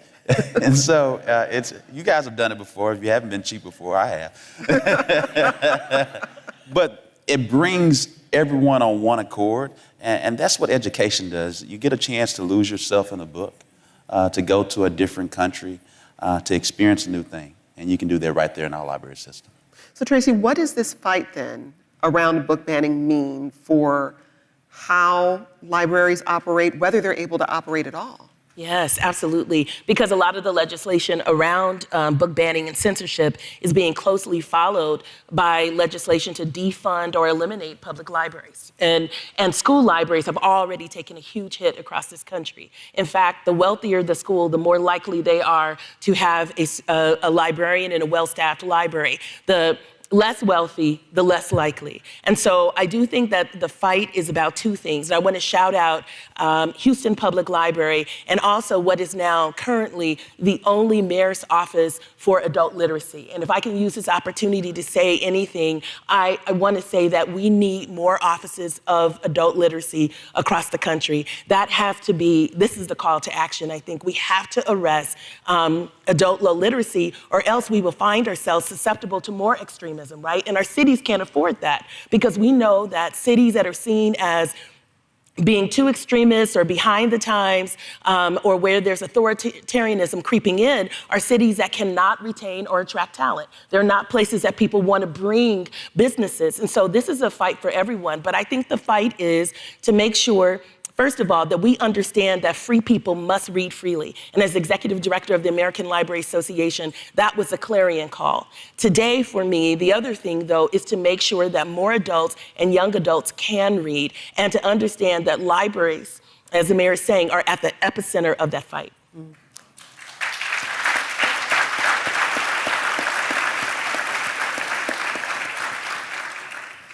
So Tracey's placed you at the epicenter of that fight. So in your role as mayor, as you think about not just what's at stake, but what you can do as a mayor to combat extremism, protect your libraries, but you also think about the limitations you face as a mayor. What are the two sides of that coin? I don't think we have the opportunity to take a side. When I say that from a standpoint of, we respond to our residents. We respond to the greater good. And just like we've seen during the pandemic, mayors had to step up. They had to go against governors. We had to go against state legislatures to do the will of the people. And that's the same case right now as it relates to education within any city at this point in time. I think back, moving a little bit from libraries, but just to African American history as an AP course. That recently was challenged in Little Rock.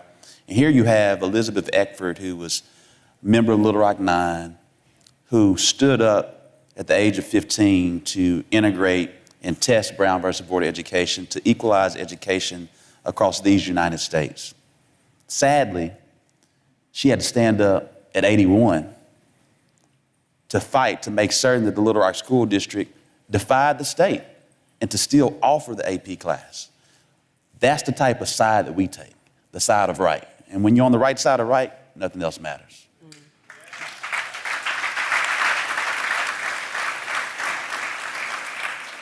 So Tracey, I know in this room we have not just mayors, but other city leaders, and at the end of the day, concerned citizens. Yes. So what would you say to us about what we can do both in our roles as elected leaders or just as concerned citizens to protect libraries, protect the collective right to read, and protect our communities from extremism? Yeah, so I think one thing is to understand that municipal government is the most important seat of government right now in this country. and to understand the roles that mayors and city administration play in battling extremism and making sure that access to information remains a human right. And you can do that by inviting everyone in your city to read banned books, or just everyone in your city to read together. We know that Pew Trust has told us that most adults, if they graduate high school or college, never read a full book again. Let's counter that. Let's have a reading revolution. And let's let that happen. Let's make sure that that revolution happens at the level of the city. And we can start today.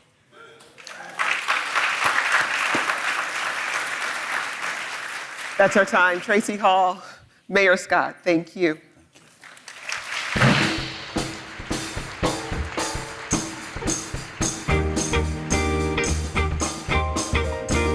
Well, sometimes I go out by myself and I look across the water. And I think of all the things what you're doing. In my head, I paint a picture. And now, policy reporter at The Verge, McKenna Kelly, head of the Digital Agency for Public Innovation for the Government of Mexico City, Mexico, Jose Marino, author of Recoding America, Why Government is Failing in the Digital Age and How We Can Do Better, Jennifer Polka, with Government Innovation Program Developer at Bloomberg Philanthropies, Claudia Jusch.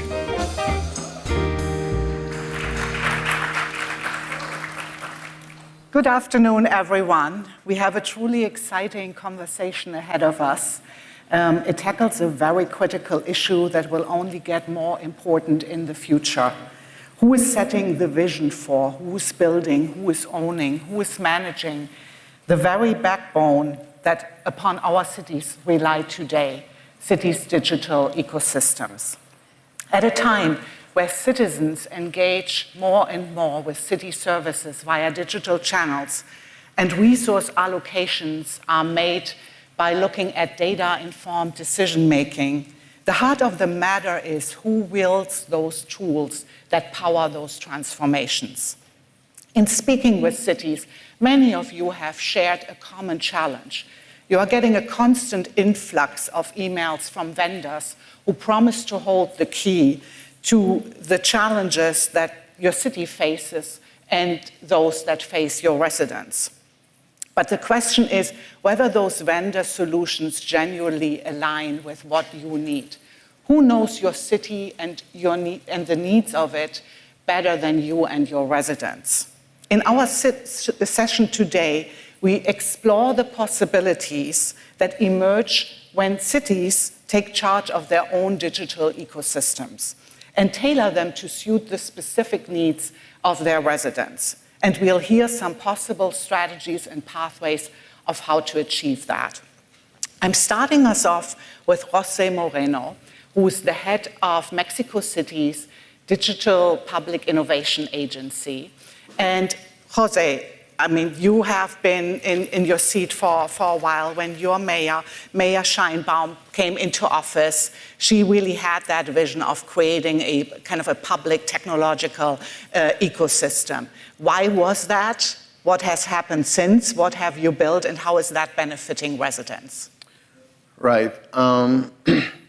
So I guess it's kind of an advantage when you come late into it. Like the city didn't have much done. So we didn't have anything to build upon, but we didn't have much to destroy either. So we could start from zero. And the first idea that then Mayor Sheinbaum had was putting all the agenda under a single roof. So that's how the agency came to be. And we have every single agenda related to technology, innovation, digitization, deregulation, infrastructure, coding, 311 system. So we don't have to fight with other authorities. We do it all in-house. So we are a slightly big operation, if you will. And I think that was really relevant. Second, in Mexico, you have large transition processes from the election to taking office. So during those 6 months, we really prepare everything. So from day one, we had a clear vision of what we wanted to do. And we were adamant about building our own capacities, like austerity and autonomy were our two key drivers for the innovation model in the city.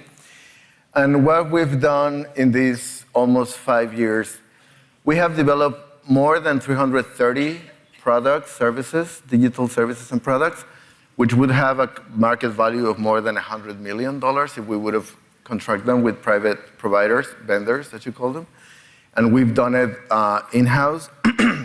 We've done, you don't have a word in English, which I found very intriguing, but when you get a driver's license, that's a procedure. When you get a car registry, that's a procedure. So when we came into office, we have 2,100 procedures. We reduced those through a deep re-engineering to 500. We used to have 14 requirements, now we have 5. And from there, we digitize, like monthly in Mexico City, there is 1 million interactions between citizens and government. Out of those million, 75% have a digital option now. So we moved from 0 to 75, and when there is a digital option, 50% of the people choose a digital option.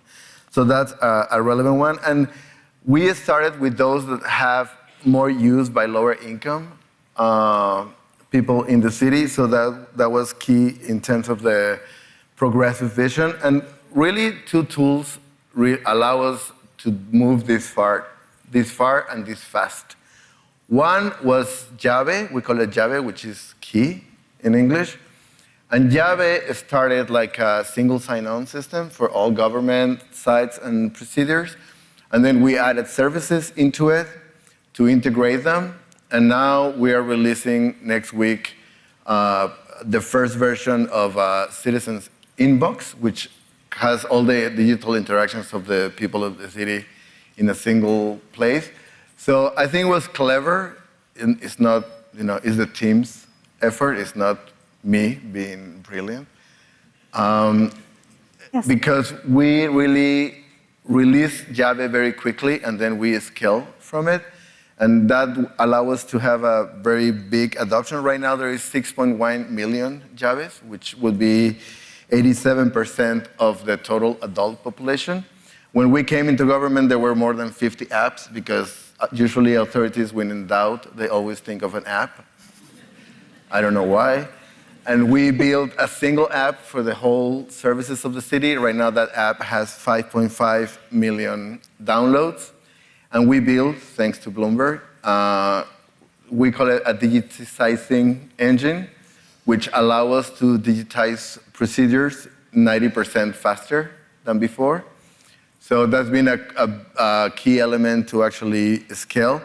So I think, if you ask me, and I think you did,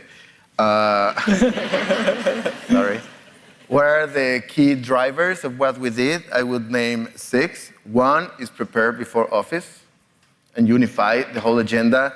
I think the agenda catch governments unprepared, and so the whole agenda is still very fragmented among different authorities.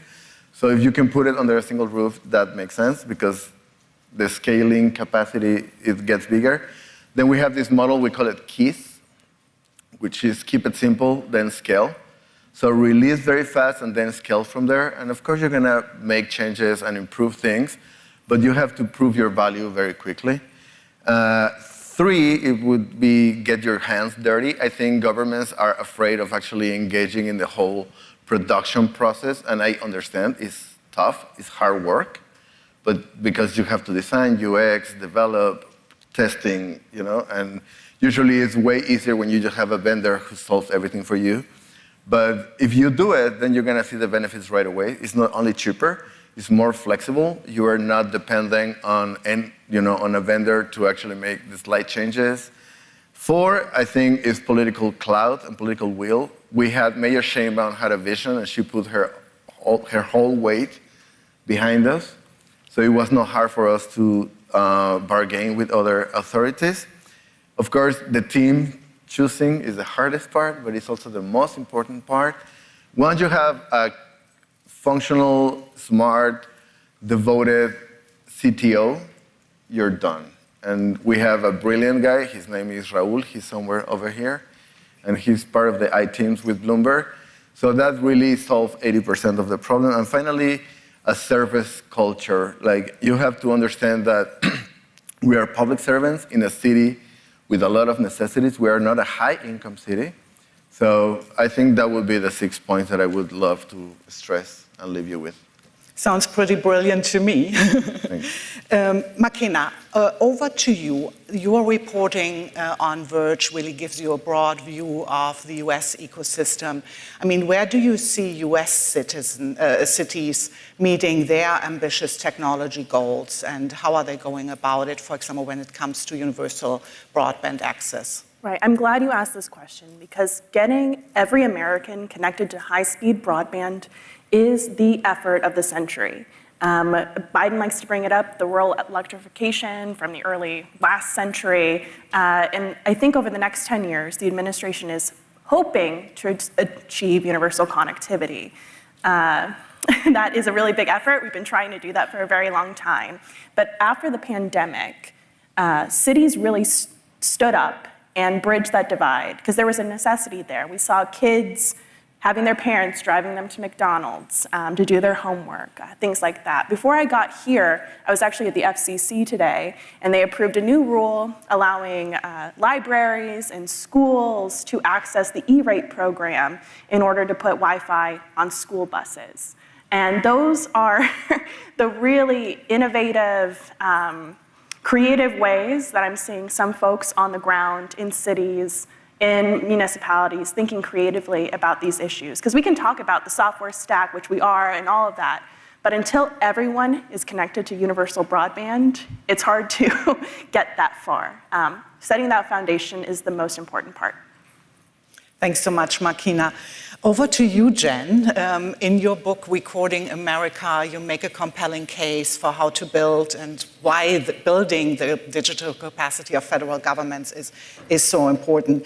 But what Mexico City has been doing is almost at that scale, or is at that scale. But how do cities, do it who are not at that scale and have those kinds of resources? What's your advice and your thinking on that question?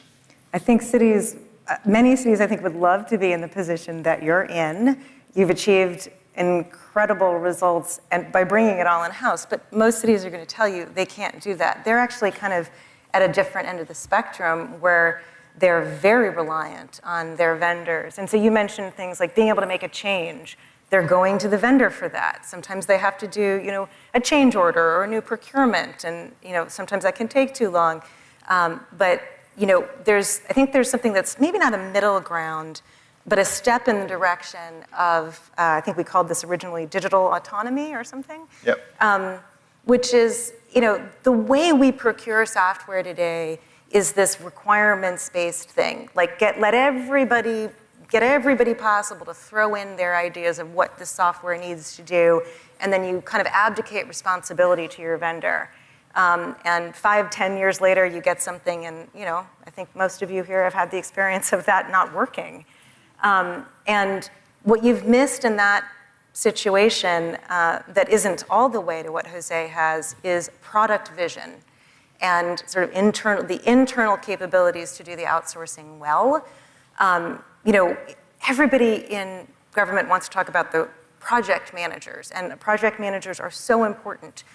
Project management is the art of getting things done. When you've got good project managers, you're a happy person. But there's a skill in the tech world, and I'm sure you have many of these, of product management. Product management is the art of deciding what to do and having a vision for it and priorities and being able to center the needs of the users. And when we don't have that, then we are really, I think, at the whim of our vendors in a way that isn't serving us well. So if you can't have all of your software developed in-house, and I'm sure you're all here to tell me that is an absolute pipe dream, think about what are the core capabilities and capacities that you do need to have in-house in order to have a healthy vendor ecosystem and be in control of your own destiny.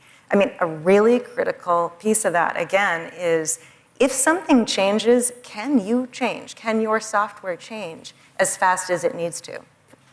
I saw a lot of people nodding in the audience as far as I can see.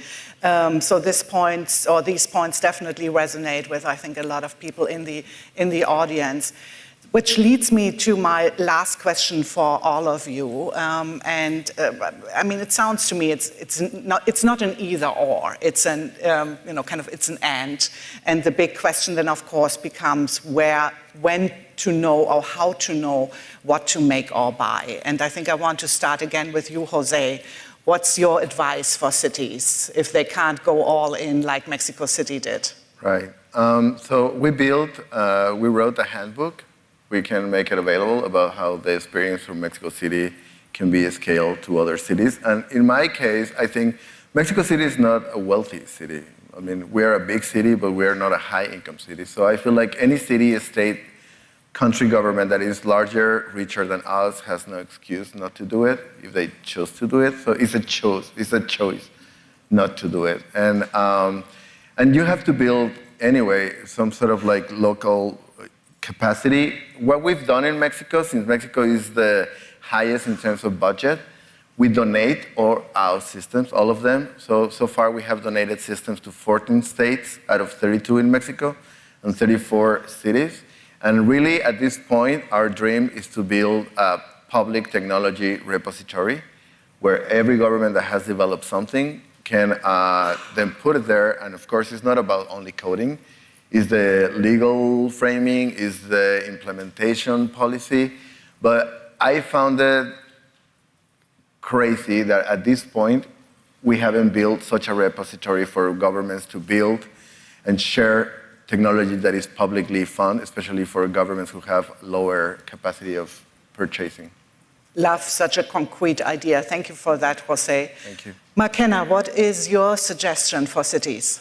Right, so I think when you look at what can you buy, what can you make, I think cities would probably really struggle with finding the talent, right?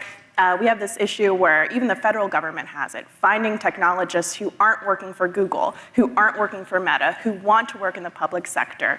And the U.S.A. administrator, I was talking to her a couple weeks ago, and she went to San Francisco, and she was holding some kind of meeting to try and meet with technologists. And she thought, oh, maybe about a dozen people would come.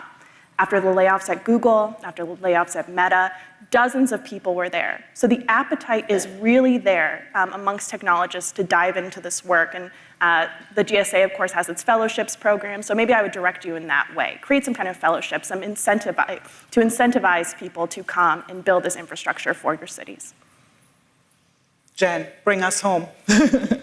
I'll just add, I think a lot of those people are dying to do public sector work because of the mission and because of the clarity that they get about the impact that they can have on people's lives. But I'll just add also in terms of how to do this, since McKenna's talked about getting the digital talent, get your leaders in government to not be afraid of talking about software. They know more than they think. If you let them sort of step into that role, they should have a vision not for how the software is going to work, but for what we're trying to achieve. And if you get through that barrier, they can really marry well with product managers and product owners, but they need to pay attention and they need to not be afraid. Thanks so much, then. Thanks so much, everyone, for this conversation, and I hope you take away more is possible, and it really changes the lives of your residents if you do and if you take it on. Thank you.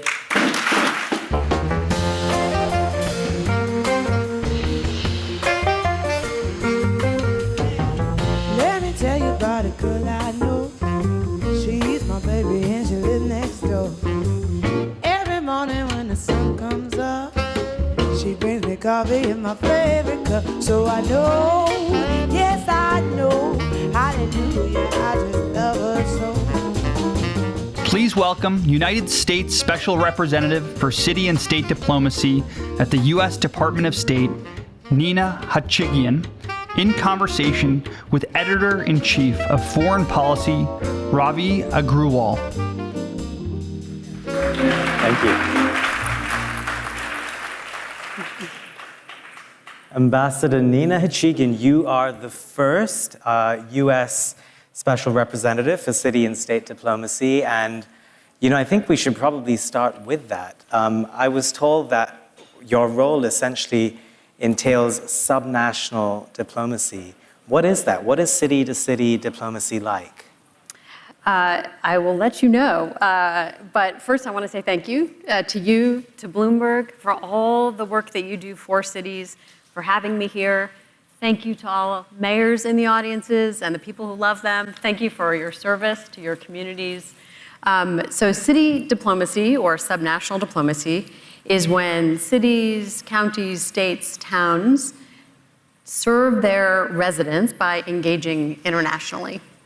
In a nutshell, that's what it is.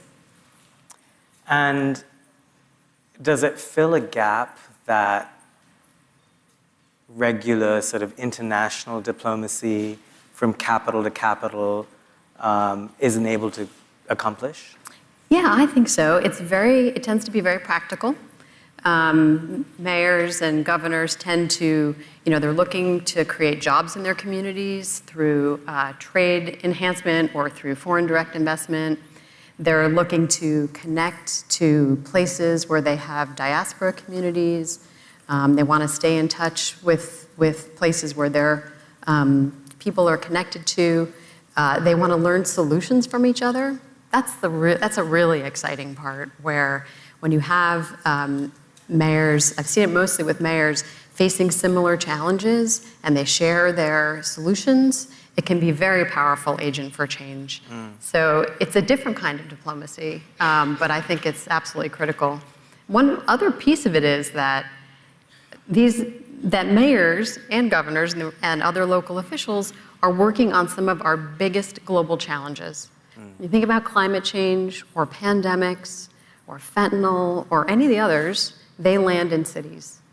With climate change in particular, if cities and states are not engaged, if they're not making the decisions to procure an electric bus or put in a building code that makes buildings efficient or buy renewable power for their grid, we're not going to get anywhere on climate change. So they are incredibly powerful and we have to engage with them. And so my job is to lift up their voices within the State Department, make sure that we're getting their perspective on our foreign policy, and at the same time, encouraging them to do more internationally, helping them do that, and bringing the benefits of foreign policy and connections to the State Department to them. So I was going to ask you about the State Department because I think, publicly, globally, when people think about American foreign policy, that's the place they think of. How do you fit into that? How does your department mesh with what they're doing? I mean, we work really across the department. We work with so many different teams on different kinds of issues. So we held this huge city summit of the Americas. So we were working with our Western Hemisphere colleagues. So, and we had mayors from all over Latin America and Canada and the Caribbean and the United States coming together in Denver. So that's an example, but we work very laterally. We work with the folks who are working on climate change. We work with the folks who are working on oceans and on Asia and on India and pretty much every place in the world. So we're very team-oriented, and we also work with embassies all around the world. They often come to us and say, we have this local official who wants to connect with a certain place in the United States. Can you put us in touch? So that kind of thing. I like that you're using the word connect, because as someone who writes and edits a lot of very sort of weighty foreign policy type things, a criticism that my friends and family have is that this doesn't connect with normal people and real people, and it's sort of limited to big cities, not really connecting a couple of layers down. And if you think about it, in politics today, people feel a lack of connection. Does this tie into that? Yeah, I think it does, because it's really about the foreign policy for the middle class or foreign policy for all Americans. That's really the touchstone for us. And mayors are absolutely close to the people. They can tell you what their residents want. And so when we're connecting to them, we can serve their constituents and their communities by connecting them with an expert to get a briefing on, these days, lots of demand for more information about what's happening in Israel and Gaza. For example, a few weeks ago was for Armenia, and then everywhere else in the world as well. When they're traveling, we can also provide connections to our embassies. And they're doing those things because their residents want those things. So we have that connection that's very close. You know, I've often thought that especially in big cities, you could go to Istanbul or Mumbai or Shanghai or Mexico City or Boston, and it seems like the people across these cities share similarities, like they're following the same trends, they often have the same problems. But then, I guess, linked to all of this in your role, I mean, are there any examples of learning from each other that your department and the State Department can get involved in? 100%. So I'll just give you one example, but we do this all the time. I'll just tell you, like an hour ago, I was meeting with an advisor to the mayor of Istanbul who wants to learn about earthquake technology in California. So I will, we will make that happen. We'll make and that, of course, those connections. Turkey had a really tragic earthquake this year. Exactly. And LA actually learned about earthquake early warning from Mexico City. Wow. And now all of California has that earthquake early warning system because of a trip to Mexico City by our mayor, many years back. Wow. We have a program at the State Department called Cities Forward, where we are connecting, that came out of this Denver summit that I mentioned. So it's connecting 12 American cities with 12 cities in the hemisphere, and they are together working on sustainability plans and projects that we will then help to get funded down the line. So that's another example. There'll be all kinds of learnings that will come out of that to serve the residents, of both cities. Now, I'm told you have a little bit of an announcement to make today as well? I do. All right, let's hear it. Are you all ready? We are establishing the Assembly of Local Leaders at the State Department. It's called ALL. And it is a group of mayors and governor and county officials who are willing to spend a little more time with us to help point us in the right direction, get their perspectives, the perspectives of local leaders into our foreign policy on a more regular basis. So we still work with everybody, but this group is a little bit more engaged and is willing to spend some more time with us. And it'll be a formal mechanism that our other colleagues can also use to bounce ideas off of. Very much sounds of a piece of foreign policy for the middle class, which is one of the Biden administration's slogans. Let me ask you this. It strikes me that the world is very divided right now, geopolitically, and there are very few things to unite countries. We seem to be sort of breaking up into blocks over the last few years. Multilateralism is failing at the UN, for example. So when it comes to your department, let's say there's another country that isn't the greatest ally of the United States. How then are you able to connect sort of outside of the traditional capital-to-capital connection? Mayors, as long as we have interest and from mayors or governors or county officials, generally speaking, they're the ones who decide the connections that they want to make, and we can facilitate them. But that does happen. I mean, that absolutely happens with countries that we are, not allies with. And can you give me an example? There's a bunch of officials that will, travel to, let's say, China, for example, where we have, complicated relationship. But there's still, and I refer you to my other colleagues at the State Department. Of course. But there's still things that we can learn at the local level, especially on climate change. So that's a place where we still can share lessons learned and ways of going about decarbonizing and encourage each other in those respects. On that, it strikes me that one of the problems, for example, with U.S.-China relations, and this I know is an area that you've studied extensively in a prior sort of life, is that sometimes it's so politicized. And for example, even if a delegation wanted to go to China right now from the United States, from Capitol Hill, they face flack from figures that see partnering or even speaking to the other side as problematic. So is part of subnational diplomacy to go under the radar as well?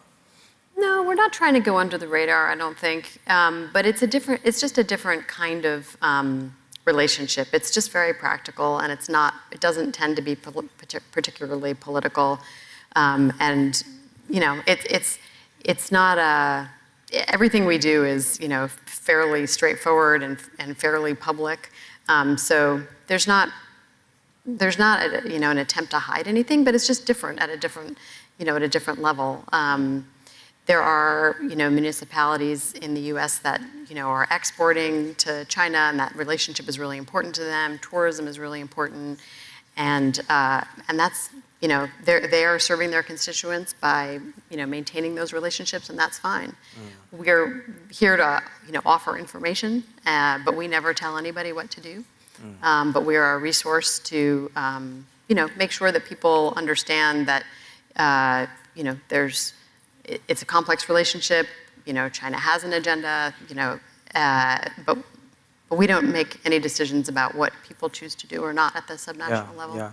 And in any case, I see that as an advantage to sometimes fly under the radar. And I say this as a journalist.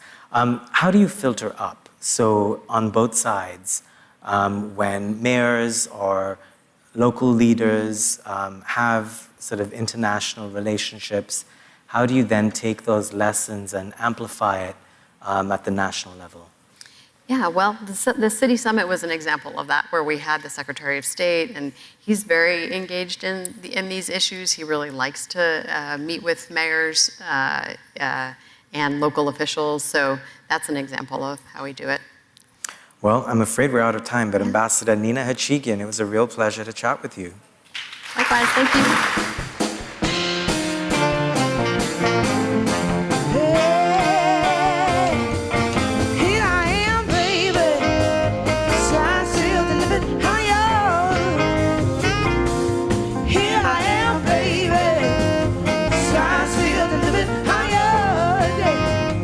Welcome, psychology professor at the University of California, Berkeley, Dr. Keltner.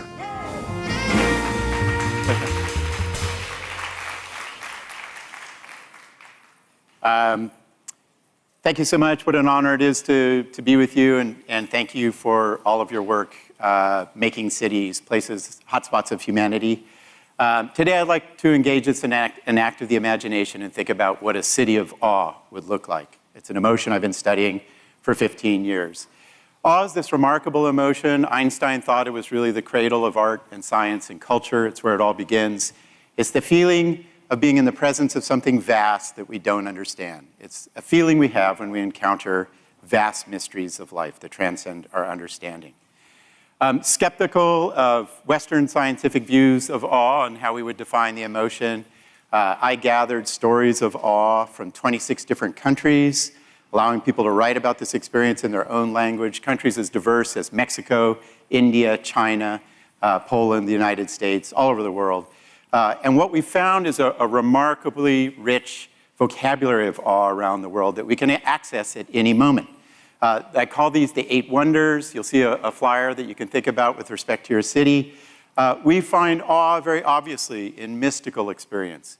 Big ideas like AI or big data or dark matter. Nature, which I'll talk about. Moral beauty, the everyday kindness and courage and resilience and overcoming of the people around us. The visual patterns that define great cities. Here's an interesting one. We just heard music. You probably felt a little rhythm. Collective effervescence, right? How we can all synchronize in our bodies and minds in response to shared experiences. Music, and then interestingly, I'll return to the life cycle. We're awestruck by how life comes online with the birth of a child and then how it ends. It's one of the great mysteries of life. The 8 wonders of life. I want to just challenge us today to think about how can we create cities of awe. And I'll give you a scientific rationale in just a minute. What is it about the neighborhoods, independent of resources perhaps, that gives them this sense of shared meaning, awe, and wonder? How can we bring awe to public institutions, something that I'm working hard on at UC Berkeley, national parks, schools, museums, and the like? How can we imbue those experiences, those shared experiences, with a sense of wonder and awe? And then even more generally, in today's climate, how can we cultivate a sense of awe in our minds, right? Return to a sense of wonder and mystery about the potential of humanity. Why would I encourage this? You're looking at me and you're like, this is this Berkeley guy, he's got this fluffy hair. I don't know what his name is, that's not even a real name. This is real. What we have learned, putting moments of awe into hospitals and schools with veterans and under-resourced kids and stressed out doctors and nurses, is just a minute or two of awe a day. It makes us more altruistic, makes us feel more strongly connected to our communities and the natural world. Vivek Murthy, Surgeon General, loneliness is the health crisis of our era. He's right. Awe counters that. It makes us more humble and interested in other strengths. Think about this. A moment of awe makes people less polarized. They see the world less in terms of us versus them. Awe affects our bodies profoundly. And this is why I've been interested in its implementation in healthcare. You've probably been hearing about the inflammation response. Your body's immune system cranks out these cells that kill pathogens, that heats up the body. It's very bad for you if it's chronically activated. Awe calms down the inflammation response. It activates that yellow nerve there and that interesting picture of the body. That's the vagus nerve. The vagus nerve is the mind-body connection. It goes from your brain into your heart, your respiratory system, your digestive system. If you have a healthy vagus nerve, you are doing well in life. Awe strengthens the vagus nerve response. It is very good for our body. It's why, as I carried out the science, I came to the conclusion there's almost nothing better for the human mind and body than a few minutes of awe a day. So I went on a search for awe during a crisis in my life that had a subjective profile that really resembles the profile of the average citizen in cities in the United States. We've had a 30% rise in depression, anxiety, and loneliness since the pandemic. Those photos are of myself, and yes, I did wear that headband inexplicably for 3 years in middle school. And my younger brother, Rolf, who was a companion in awe throughout my life. On the right is Rolf and I in Yosemite right after he'd come out of chemotherapy for colon cancer, and shortly thereafter he would pass away. It was a moment of awe watching his life leave this earth, and then I fell into a state of awelessness like a lot of people feel today. I was depressed, anxious, confused, disoriented. I went in search of awe, and I went to cities that brought me awe. What did I learn? Principle one, so rich with respect to cities, is to surface stories of moral beauty, the kindness and courage and strength and resilience of people around us. Humans are remarkable in spite of what you see on the news. I went very luckily to Gandhi's ashram. Gandhi has always been a person who fascinated me. His ideas of nonviolence overthrew colonial rule, inspired Martin Luther King, the great civil rights movement, which inspired the free speech movement at UC Berkeley, which I consider our defining contribution to culture. I went there, touched his physical space, and felt transformed because of the moral beauty of the space. Surface stories of moral beauty. There's a worldwide movement towards greening our cities, immerse ourselves in nature. Just very quickly, this quote from Ralph Waldo Emerson: "In the woods, we return to reason and faith. There I feel that nothing can befall me in life, no disgrace or calamity that nature cannot repair. Standing on this ground, my head bathed by the blithe air, uplifted to infinite space, all mean egotism vanishes." We did our own study of awe in the spirit of Ralph Waldo Emerson. Students looked up into trees, or they looked up at a science building, not so inspiring at UC Berkeley. Regrettably, we could redesign that one. And what you found is our young students on the left, feeling the awe of the trees, were less self-important, less entitled. They needed less money to do the study. They're like, I don't believe in capitalism anymore. And they actually helped a stranger who would drop some pens around them. The natural world brings out the best of us. We've done this work with the Sierra Club, veterans, taking a half day of rafting, 32% drop in PTSD for a week, just by a little bit of rafting. And of course, there's so much greening of cities going on. The big data tell us you could do almost nothing better for stress, attention, school performance, depression, than greening our cities. Number 3 is to share collective movement, collective effervescence through dance and sports and recreation. Just get people moving together. I returned to one of my favorite countries in the world where I was born, Mexico. That's a picture of the Zocalo of Mexico City. When it's filled with people, it is vibrant, exciting humanity that uplifts. Find opportunities to share movement and what we experience through that. Fourth idea, subtle, but cities are hotspots for this, is to engage people with the big ideas in our cities, in our midst. Cities create big ideas around the world.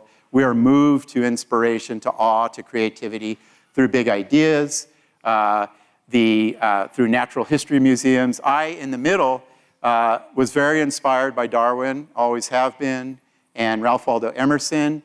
That is a museum, the Gallery of Comparative Anatomy in Paris. Emerson, so influential in the American spirit, had an awe experience there, a transcendent experience, where he encountered the big idea that was in the air of the 1830s and 40s, which is all species share a common design that has been shaped by evolution. And he decided, I will promote this idea of how we find our better selves in contemplating the natural world. A big idea he found in his city. And we could go on and on, how cities are containers of the biggest ideas humans will have. And then finally, a little, in some sense, complicated, is share an awareness of the cycles of time. It is a fundamental principle that we feel awe in response to, that everything goes through cycles of birth, growth, asymptote, and decay. It's just a law of the universe of living forms. And I return to cities to instantiate and feel that idea of my brother's passing was just part of this broader pattern in history. We find wisdom, peace, and the sublime there. Walt Whitman, the great poet of New York, said, the smallest sprout shows there is really no death, and if there was, it led forward life, and does not wait at the end to arrest it and seize the moment life appeared. All goes onward and outward, and nothing collapses, and to die is different from what anyone supposed, and luckier. Great cities teach us about how we are just part of these incredible cycles of time. I am so committed to seeing this science return to its ways in which it can be part of the design and awareness in cities and other things. If you have questions or thoughts, please go email me or go to my website or the Greater Good Science Center. And eager to see how we can make more cities of awe. Thank you.